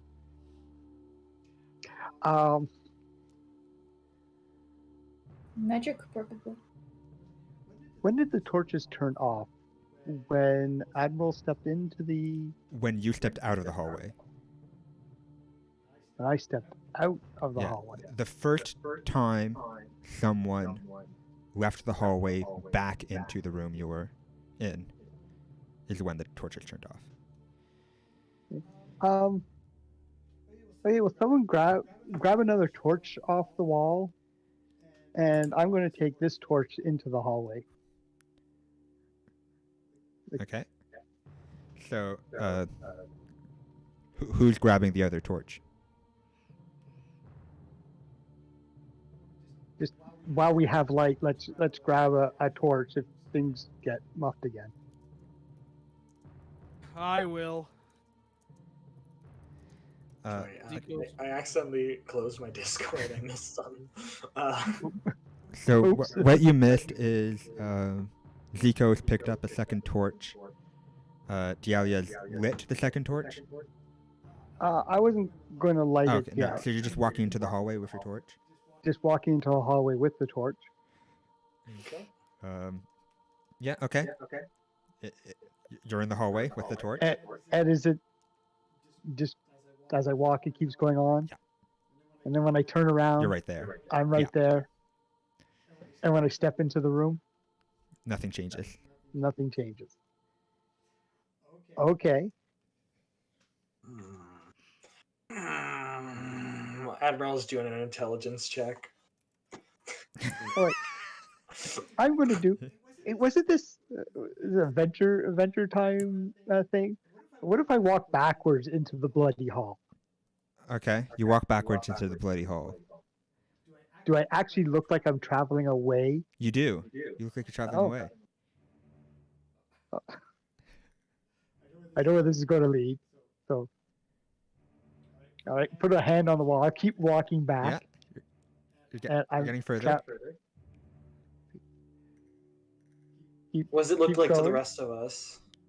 To the rest of you, it just looks like the hallway's getting longer Oh, Okay. jeez. as they're walking back. Okay. But you're making great progress, Dialia. You're getting really far away. Okay, I look behind me to the light and then look forward, and I'm right back at the entranceway, aren't Yeah. I? Yeah. Okay. Yeah. Can I do like an investigation or insight? What do you want to investigate? Admiral doesn't really know what he's trying to figure out is a thing, so I'll roll with disadvantage. Well, like, are you checking out the hallway or like the Yeah, statue? he's just kind of looking at the hallway. That's So the hallway itself is a totally normal stone hallway. There's nothing to investigate. I'll just say that outright. There's no calligraphy or. and in the main room. The main room has the giant disembodied head of a statue. The disembodied head of a statue? A statue of a disembodied head. I guess they both Oh work, right. but- Okay, It works Admiral's putting his head in the mouth. Okay. He does take off his hat to hold it when he puts his head in. Oh, well, there you go. Admiral has both successfully and respectfully put his head in the mouth of a statue. Mm-hmm. And he's just kind of looking. Zico's mutters under his breath, if only that statue can come alive and bite down right now. I would just Do make things I have to even do a creepier. check to see anything in there? Or is it just... If you want to roleplay, you can roll for a check, but I will just tell you as the DM right now, you fail to find it's a instead of no. Oh, you're not going to do... Are you sure you want to do that? No, there's nothing happened. Okay, good. Because if it bit down for failing an intelligence check with Admiral, that would no. It's not his good stat. Okay, I guess he just looks and finds nothing. No. Ugh. So Yeah, I- Riddles. we just stuck here. Okay, I have one Can't be. strange thing to try. So I'm going to snuff out the torch Okay. by the hallway. Okay. Now it's completely darkness. Yeah. Now you can't I look see. at. We still have this light At the end of the tunnel, yeah. at the tunnel. Okay. No, I really hate riddles. So I'm going to light up the torch inside the tunnel Okay. just to see if this gets any other result. Yeah. Because we're out of the darkness. Here's some light, and You're. walk forward, walk back, and Yeah. it's okay. Admiral's going to try something now. All right. The torch is still lit, yes? Yeah. Okay, somehow, even though the name's been said a million times, I'm forgetting it. Dahlia? Dialia. Dialia, okay. Alright, lassie, buckle up! He runs towards her, picks her up, and starts dashing down the hall with her and the torch, just running. I mean, you as fast as feel he can. the wind blowing past you. Dialia's massive lock of braided hair flipping away. He goes, and then he chucks her. By the way, what I was doing, I was hitting him with the torch to try and let go of me. And you throw me? Are you serious? Can you roll a strength check for how far you throw her? Alright. 20. What? That's a good throw. That's a good throw. Dialia, the way you land, Dialia, it's actually you're facing back the way you came, and you're really far away. Are you at Like the you're end? facing back the door you came from, and like you, Right. a huge distance. And even with okay, well, I'll try to land decently. What's happened with the torch? It's still lit. Torches are actually like in real life, by the way. Torches are difficult to snuff out. That's Right? true. If you throw a torch down a stone hallway, it's not going to snuff out. Hmm. Right. A bunch of embers kind of like flew off in every direction a bit, or whatever, right? But So I look back at the light, and then look forward. yeah, you're right outside the entrance. I'm right next to Admiral. Yes, you're too. right next to Admiral. I Like whack looking him in the down the leg with the hall. torch. Oi! Wait! But I threw ye! Yeah. And guess what'll happen if you try that again? You'll succeed! I really do not think this. Okay, enough from Mr. I don't even have the energy anymore to Take your insult. time thinking up your insult. Go ahead. What? Hey, look, enough muttering from this old hag, okay? I could have done better on that one. What? Did you hear what he said? He said, you could have done better on that one. Oh, he's Okay, not the point. We're not getting anywhere.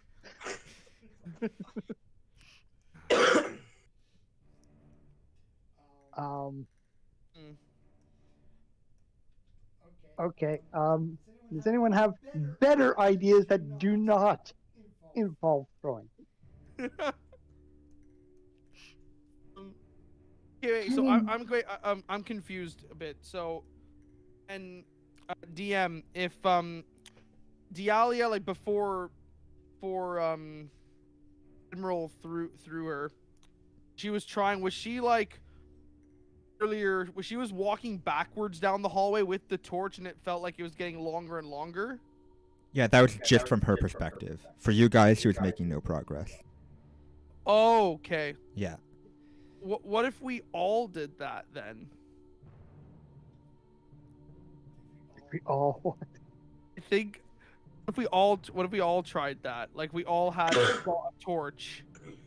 Alia lights it, and then we all walk backwards down the hallway.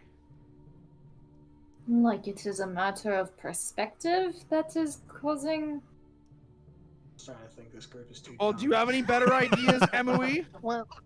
Well, I say we give it a try and then we just cross it off. At least it's no effort to do it. I do, however, feel there's probably somebody or a group of people watching us having a very wonderful time. to speed things along, I'm just gonna go ahead and say, you all collect some torches. You all light the torches. You all line up, backs facing the direction you want to go, and you all walk backwards for a while. And you feel really good about it. Admiral, you feel great about it, actually. You're making so much progress. Admiral feels great about everything. And I feel, Dialia, you're the first to get frustrated with it. Yeah, well, And that's with a quick turn and a turn, you've made no progress. Oh my god. Well, this be a conundrum, donut. out of darkness, light. Darkness, light. Oh, what if we were to grab the light at the end of the tunnel and pull it over here? Yeah, why don't you try that while we think of something else? Will do! He starts running down the hallway again. Okay. Okay, well, that'll keep him out of our way for a while. Oh, finally!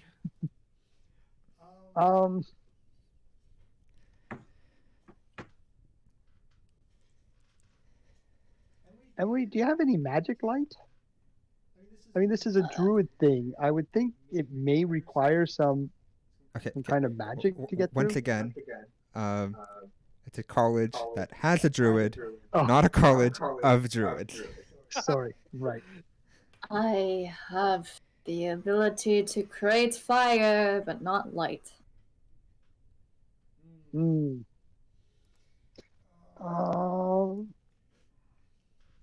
I'm also not a... I have a blue dragon arm, and that's not associated with fire or light. Well, it is magic, but probably not going to help us here. Completely wishing over the point there. If I were to... What would happen if I were to cast firebolt and then shoot it at the light? Yeah, it makes it across the hallway. Wait, where's Admiral in this? He's just gone. He sees it go by, and he's just like, Aye, good shot, lass! which like is very quiet at this point. It Oh. has to echo. For God's sakes. I'll hand Emily, whoever's close to me, the torch. Yeah. And I'll walk into the hallway with my eyes closed. Okay. Does that do anything? I'm touching my hand on the wall and... How long do you walk for? Well, how long does the light actually look away? A minute? Oh, Jesus. Well, okay. You're going for it? Fine, I'll go for it. We'll do 2 minutes. Alright, so partway through you walking, eventually your arm doesn't feel any stone against your hand as you walk, about like a minute or so into the walk. Oh, this is even... I don't know if this is better or worse. Wait, so I'll kind of back up, find the stone. You find like a corner. And find a corner, and then move along a little bit. Okay. The corner kind of like opens up. I'm going to do this with my eyes closed. So Jordan's eyes are literally closed IRL. it does actually make it a lot creepier to do this. So I'm gonna just feel along the wall. Right. So you continue over for a bit, and you hit an inward corner. Oh my God. Okay, so I'm going to go back. To the original corner? Yeah, back to the original, to where I think the hallway is. And I'm going to shout out for them to walk through the hallway with your eyes closed, but bring a freaking torch. Okay. Oh God, I'm going to walk in. A torch at this point. He dropped Emily it, has the so torch. he's gonna keep going. Anyways, I walk back into the room, and I'll open my eyes. Okay. And And You made it across. I made it across. You made it across. Admiral cannot actually close his eyes. The lights behind his like glass just kind of go dim. Does that count? That's as long he's unseeing. Yes. Then yes. What is the room I'm in? Does it have light? So currently, the room you're in is once again identical to the previous room. Stone, cube-shaped with torches lining all the walls. There is light again. But I think I hate this place. there is no lever in the center. Sorry, Zico, go ahead. I was gonna say, Zikos, after Admiral says, "Well, I hate this place," Zikos is like, "I think this druid guy we're looking for is messing with us." I'm gonna kill him. So in the center of the room, there's not a lever. There's a large raised dais at its center. What's a dais? A pedestal. Okay, so there's a big pedestal. On the opposite wall is a door with no handle, and the torches are lit up. On the pedestal is a stone tablet in the shape of a tongue with an engraving on it.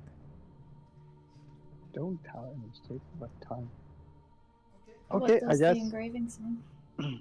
The engraving's written in common? Yes. Okay. The engraving says, and I'll post this in the chat box so you guys can read, "Weed out the tongue of a fetid liar to pass." We're cutting out the Admiral's tongue. Yeah, that's an easy Boy, one. I haven't lied a day in me life. A good soldier don't lie. That's how you get your men killed. Okay then. I feel like there's a little bit more than just being not a liar and getting your men killed. Wait a minute.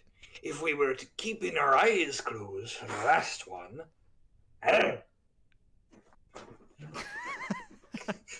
We have to all stick out our tongues now? That's what Admiral does. Admiral is so funny. He sticks out his tongue and For starts real, walking he down is. the hallway. Wait, back the way he came? Oh wait, is there not another hallway? No, there's a door with no knob. Okay, then yeah, he's just sticking out his tongue and walking towards the door then. Okay. The door remains closed. Yeah.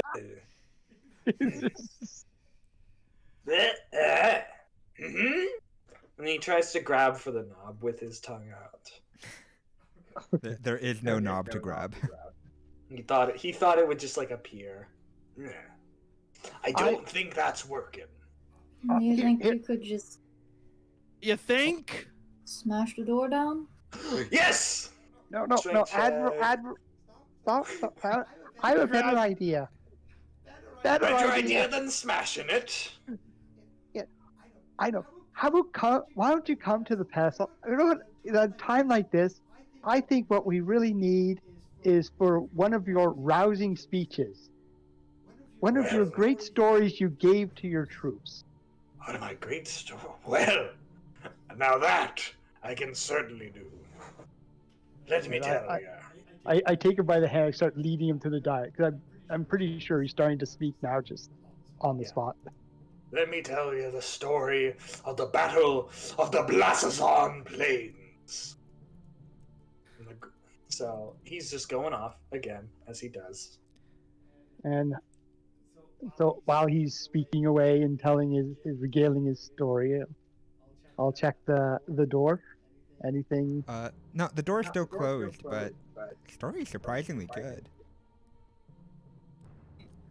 Okay. Try. They said maybe fetid. Try some fetid lying. Fetid. Does Admiral know what the word fetid means? No. Gross. No. Rotting.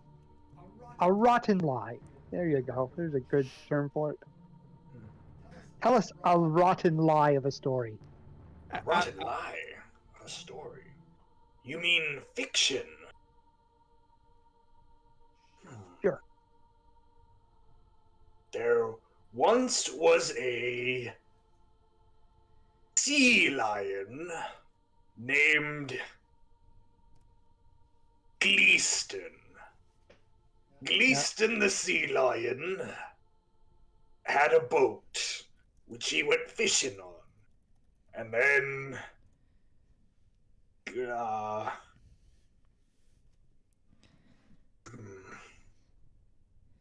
Gleaston the fisher sea lion, did a backflip.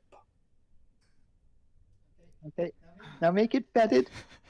And then he I kind of look and smirk to the other two. he exploded into a million pieces, blood and smeared all across the surface of his boat, looking like chum had been spilled across the wooden poop deck. And just to finish off the I'll check the door and. It does not open, but Dialia and Dialia alone, you hear just like a whisper right next to your ear. In what appears to be Emewy's voice. That Emewy isn't me. I'm stuck under the ground. I can't get out. Why is Admiral still talking? Okay, stop, Admiral. Stop for a sec. Believe it or not, that story was entirely not true. So you do lie. Well, I was asked to. Okay, so I'll ask Emily, do you have any ideas? And I'm going to study her reaction. Roll perception. Wow. No.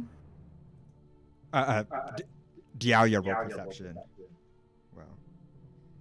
Read out the tongue of a fetid liar to pass doesn't make sense. 19. Okay. She's not putting a lot of effort in.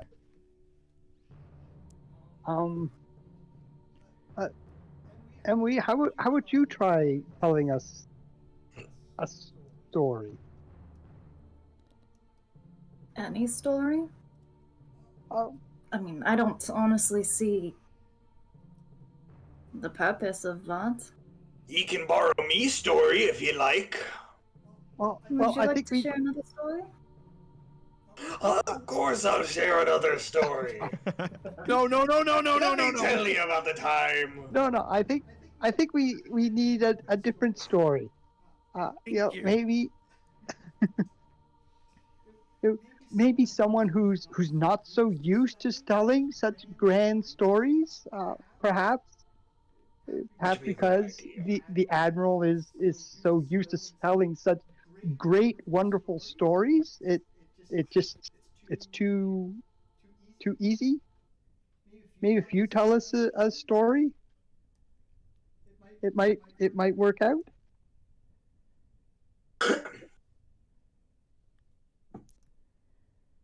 What story could I even tell? Do you want to lie or do you want the truth? Take her by the hand and start leading her over to the dais. Well, start with the truth and work into a lie.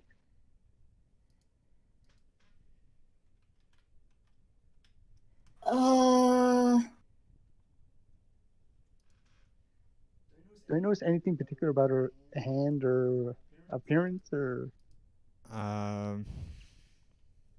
It's Emily. It's flesh and bone. Her hand. And dragon.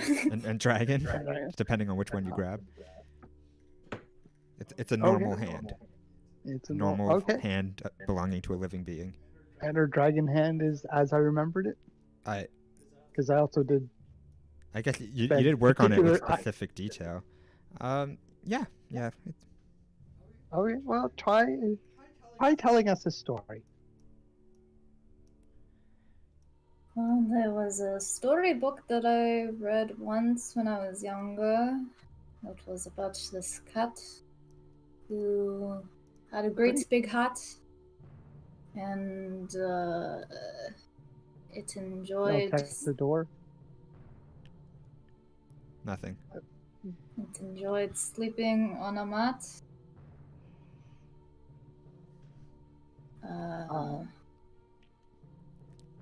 that a true story or a lie? Where are we at in the stage? It went from the true story to a lie real quickly because it did not sleep on a mat. It actually slept on the couch. Of course. Sounds comfy. Out of character for a sec, I think I figure out the puzzle, but I don't think Admiral is smart enough to figure out the puzzle. Do you want to privately Discord it to me? I was Yeah. I'm interested. I was actually gonna say, all this is happening. Zikos chimes in and he's like, oh, "Look, this isn't getting us anywhere. Look, Riddle says weed out the tongue of a fetid liar to pass. You know what I see that? I think we should cut Metal Mouth's tongue out." Okay, I don't think that's. Let's keep that as Plan B. Let's just try a few other options before we start cutting out people's tongues. Or Plan C, given that We cut out his tongue and we get let through, then don't get mad at me. Yeah, cutting out me tongue won't do much. It's supposed to be the tongue of a fetid liar. Yes, a fetid liar. You know what that means. So the plaque in the shape of the tongue. Yeah. Where is that? It's on the dais. It's on the dais. Yeah. Is that how it's pronounced? Dais? Dais. It's dais, yeah.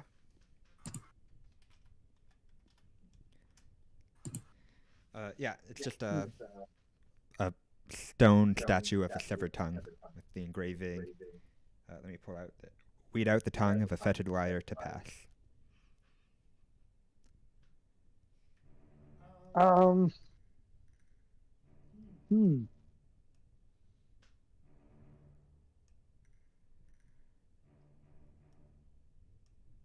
Crap. And no further messages from.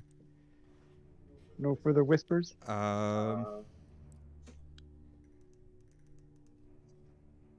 Not currently.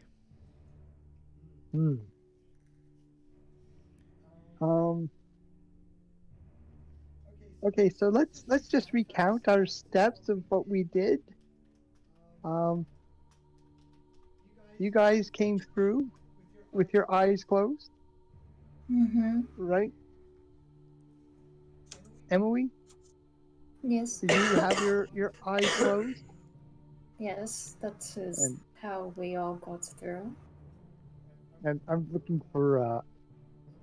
to see if she's lying. When she's. I mean, she's not lying, but she had to close her eyes or she closed her eyes when she went through.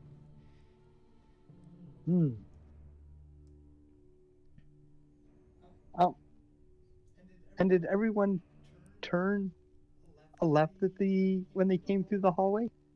The end of the hallway? I'm just gonna skip the step of asking everyone and say no, because that wasn't part of your explicit instructions, and if they weren't part of the explicit instructions, Admiral definitely just charged through that hallway with his eyes closed. He just charged straight through, and then probably like as he smacked his head against the opposite wall, opened his eyes. It was like, ta-da! I made it! Is that about right? Yeah. You know what? I'm just going to break the door. Oh, okay. Well, we can also round that up to Plan C. I'm pretty sure that's not I'm going to work. break the door. You're not going to stop me. Can you roll a strength check for me? Yep. Oh my god.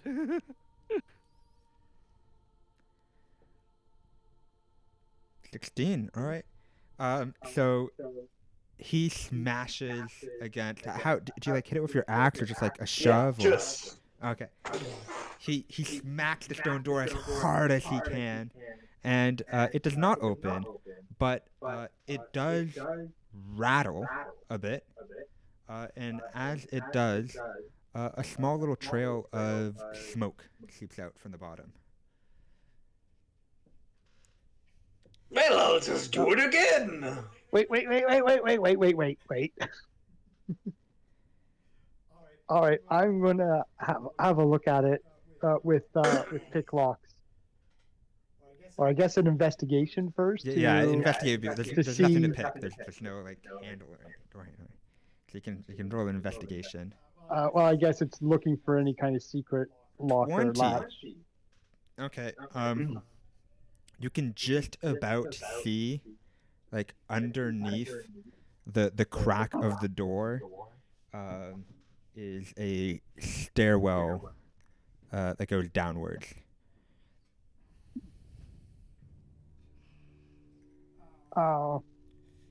Okay. It's very sheer. Like it just goes straight. And I guess not enough to get a finger through, or I can't. Can I feel anything around the edge of the door, or no?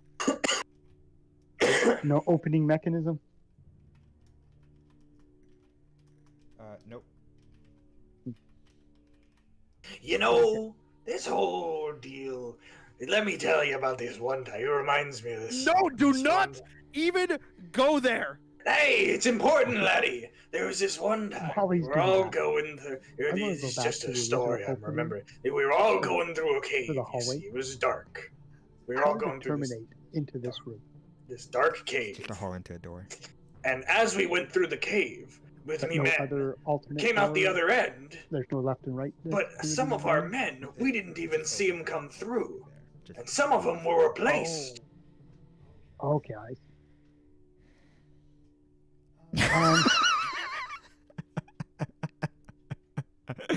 That was a very funny moment for me.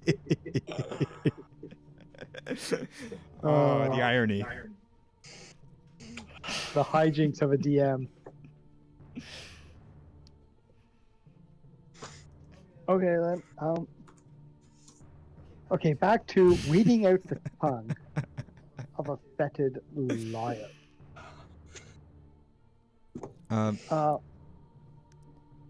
So I am going to give you a small nudge, Dialia, and just remind you. I'm not going to give you any new information. I'm just going to remind you that the little whisper you heard in your ear, you are the only one that heard it.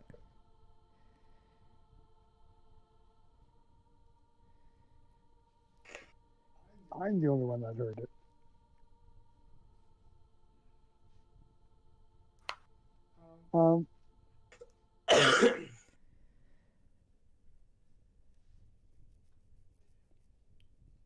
I guess, yeah. Yeah, did anyone else hear a voice? Oh, Well, I heard your voice, and I heard his voice, and I heard her voice, and I heard my voice. of course you heard your voice. Well, yeah, of course I did. I'll check under the dais, like the edge of the dais. Can it be moved or anything? No. Sorry. Oh, this is weird. Like, I'm gonna go on the dais. Okay. This On is the yes.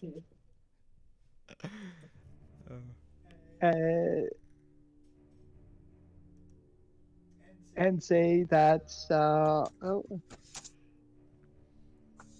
that Emily isn't actually here, and she's trapped underneath the stones. That wouldn't make any sense at all because I'm right here. Nothing happens when you say that. Nothing happens.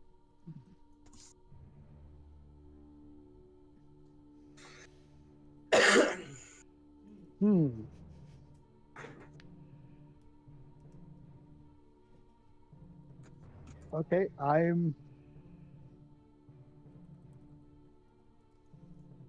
well, there was the story and the lie.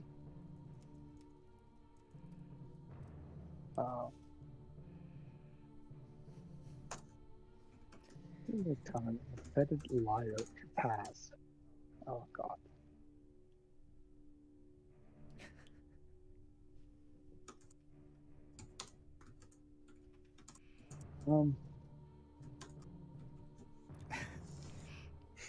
Oh God, do I have to stick out my tongue? Every you distantly hear just like this scream of frustration in the distance, seemingly from below. Seemingly from below. Why do I feel? Does everyone else know what this is and I don't? Yes. This is just a prank on Jordan. Yes, it is. All right, I stick out my tongue. And we cut out Dialia's tongue. Oh dear. God. I look back down the hallway. It's a dark hallway.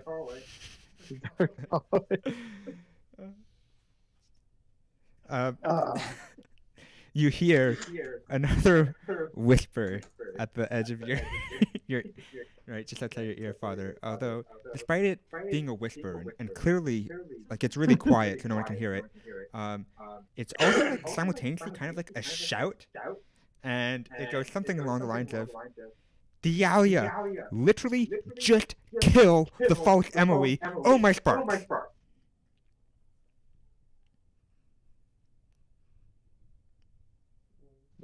Wait. What?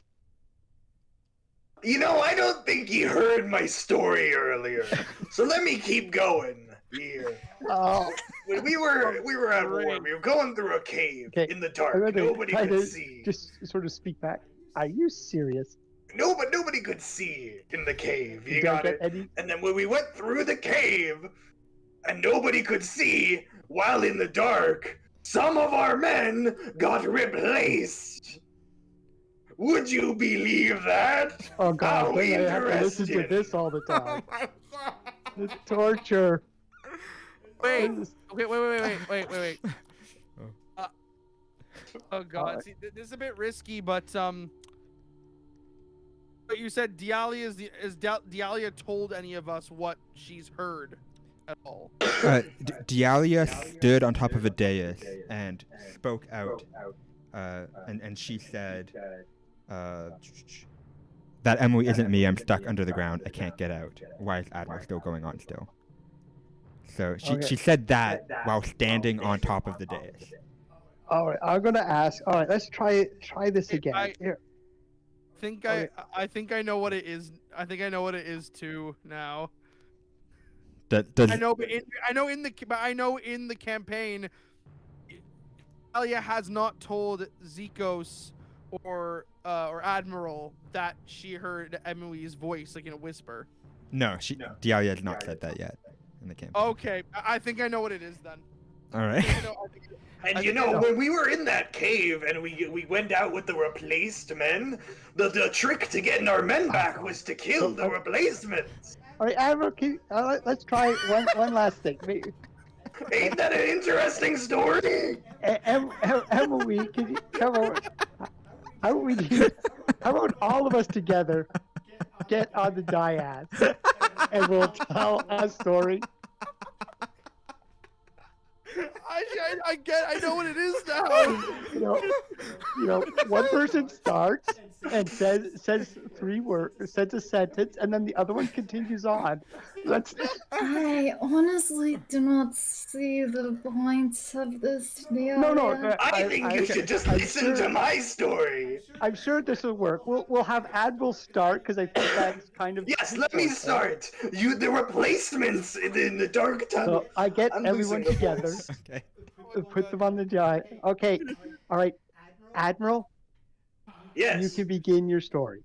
Okay, let me go on with the story. When we were in the cave, it was dark, and then we came out of the cave, and one of our members was replaced, so we had to kill the replacement member. On her lower leg. Okay. You strike Emily on the lower leg, and the door opens. Emily, real Emily, downstairs. The door also opens with a stairway leading up. Oh, this fucking... I think at this point, the doppelganger is literally laughing as well. The doppelganger fell onto the ground when you did the surprise strike, and it just stayed on the ground and is rolling in laughter. Okay, I put the knife to the throat. Whoa. This is in Emily's voice, I guess. And are the puzzles over now? You hear the words, yes. But not from the doppelganger, from a new door on a different wall that has now opened. And on the other side of it, you can, first of all, most importantly, behind this man is not another stone antechamber. It is a very warm-looking university hall. Now, Admiral walks right up to this person. If ye give us another puzzle, I am going to strike ye down here and now, and ye aren't even gonna have time to pray to your gods. Emily comes like clambering up the stairs like, you all are literally the dumbest people I have ever met. Oh my, how did you not? I would never not give any effort into putting in riddles, and it was just, you just had to close your eyes, and you just had to kill the fake me, who's clearly a fake me. I just do not understand. I don't understand. Zikos. Oh wait. When you get into the university, there's. You're not in the university yet, by the way. No. The door has opened, but you are all still in the antechamber. First, I looked. Have you been trapped down there ever since we walked into the first chamber? Yes. You know, when the door closed, I fell right down. And then there was another me up there, and then they pulled the lever, and they were just with you that whole time. And So I go over to the man standing. Okay, so I quickly, please let me have this moment to just describe the man. Okay. That I have already threatened. That you have already threatened. You're met with an old, withered elf, which, for an elf to look as old as this man does, must mean he's very old.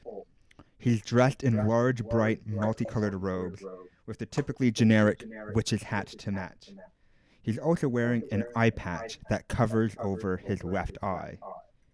All of you, maybe after a bit of moment of rage and frustration, recognize this man as Allery the Veiled Butterfly, also known as the greatest wizard to have ever lived, one of the most famous beings alive, and creator of the Winged Colleges.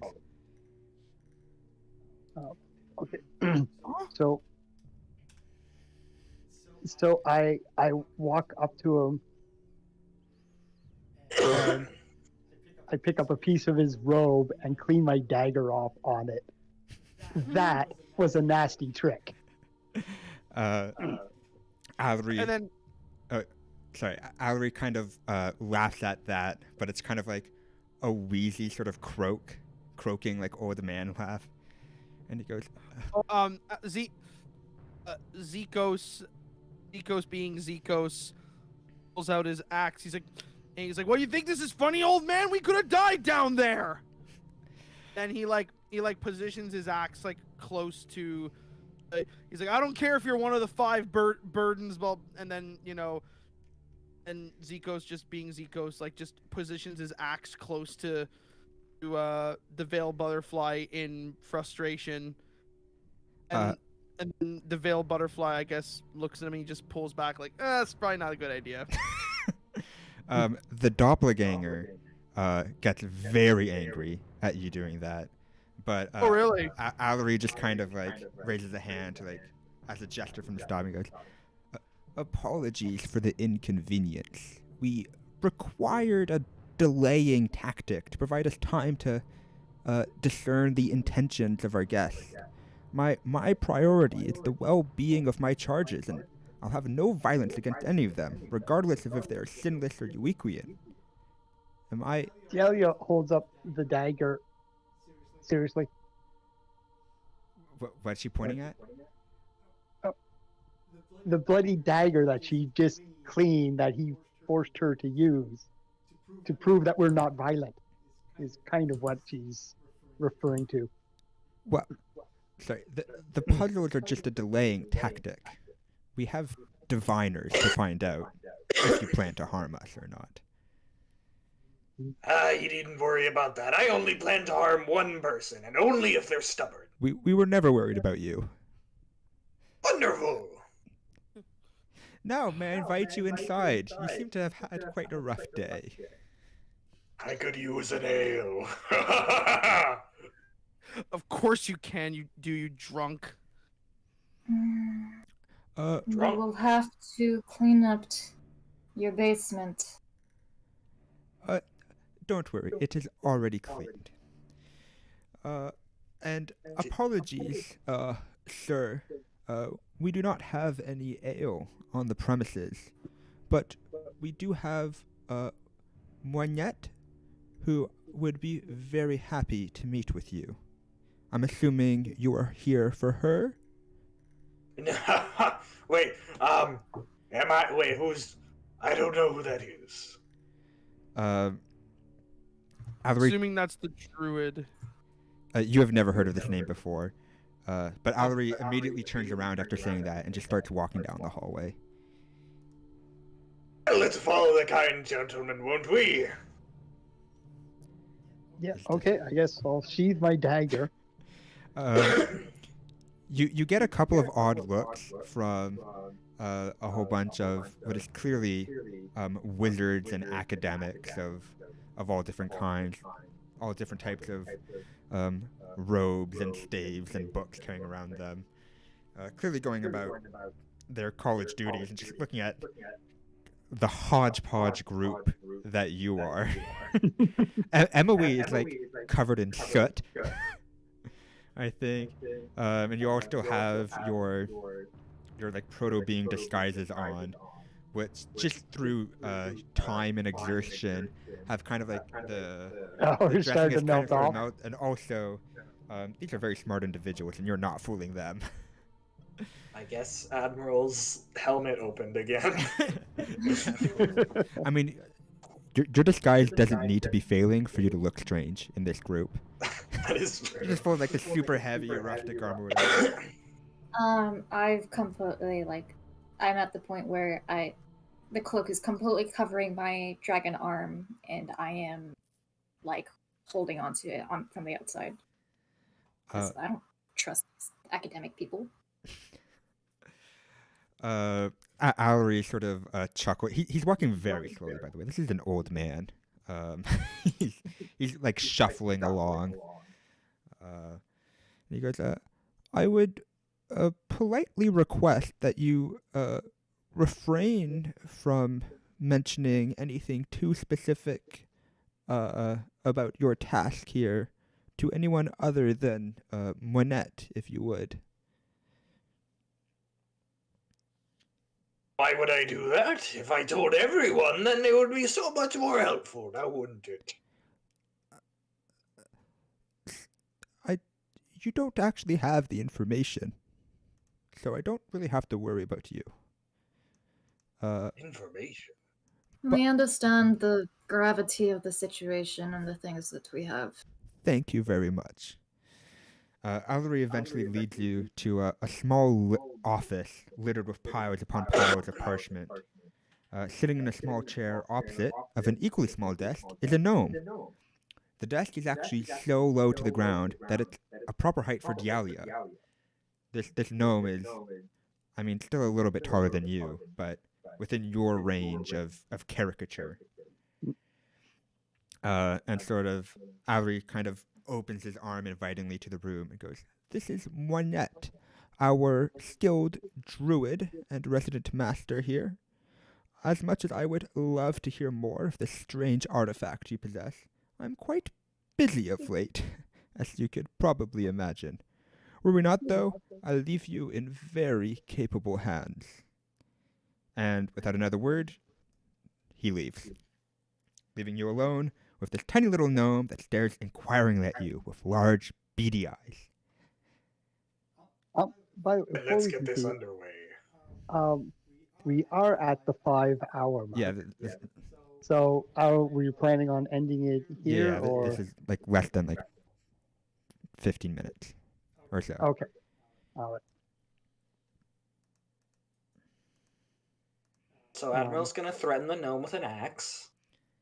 Admiral, already did. I mean, Zikos already did that. Admiral, No, the gnome, not the other guy. Admiral, we right. have business first, and then you can.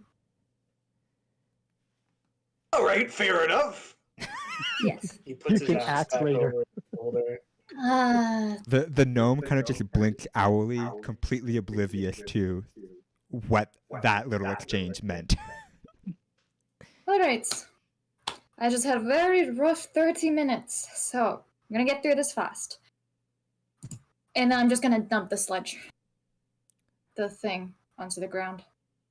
Oh. Wow. She like It pulls came out from. a monocle and kind of looks at it. Fascinating. It came from the scroll that our druid friend was able to unlock. Oh, And now we need more help because we do not have our druid friend anymore. I'm sorry for your loss. But I mean, this is fascinating. I'll definitely have to study this more in depth to figure out everything that's going on, all the little detail and stuff, but I can at least tell you its purpose. Please do. That'd be helpful. Yeah, of course. It's truly amazing. This little artifact here, it's for summoning a god. What? And Which one? I will close off this session there. Oh, Jesus. Oh, there we go. We close off the session with Admiral saying, "For what?" Well, he said which one? Which one? Okay. What? I thought you said no cliffhangers, or you didn't like cliffhangers. What? You said you wanted things more serialized.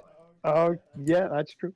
And to be fair, that's a really good way to end an episode. So I mean, not all I'm of gonna them. need to bring more water to the next one. They're usually not actually that long. We got sidetracked with drinking contest for a really long time. True, but it was worth it. It was worth it though. And no, it was fun. I enjoyed it. Plus, the past couple of sessions have been under the average, so you know what? Just Well, I guess there's some makeup just there. evening things out. But yeah, so thank you so much for joining me on this adventure, to both my cast and also to stream and YouTube. I think a good point to leave things off. I think the first cliffhanger of the series. Ooh. And getting into the meat or the mushy gooiness. Getting into the gushy, god summoning, fleshy lump of things. Of the story. And so I think with a wave and a smile, we will say goodbye, dear audience. We'll see you Hi, everyone. next time.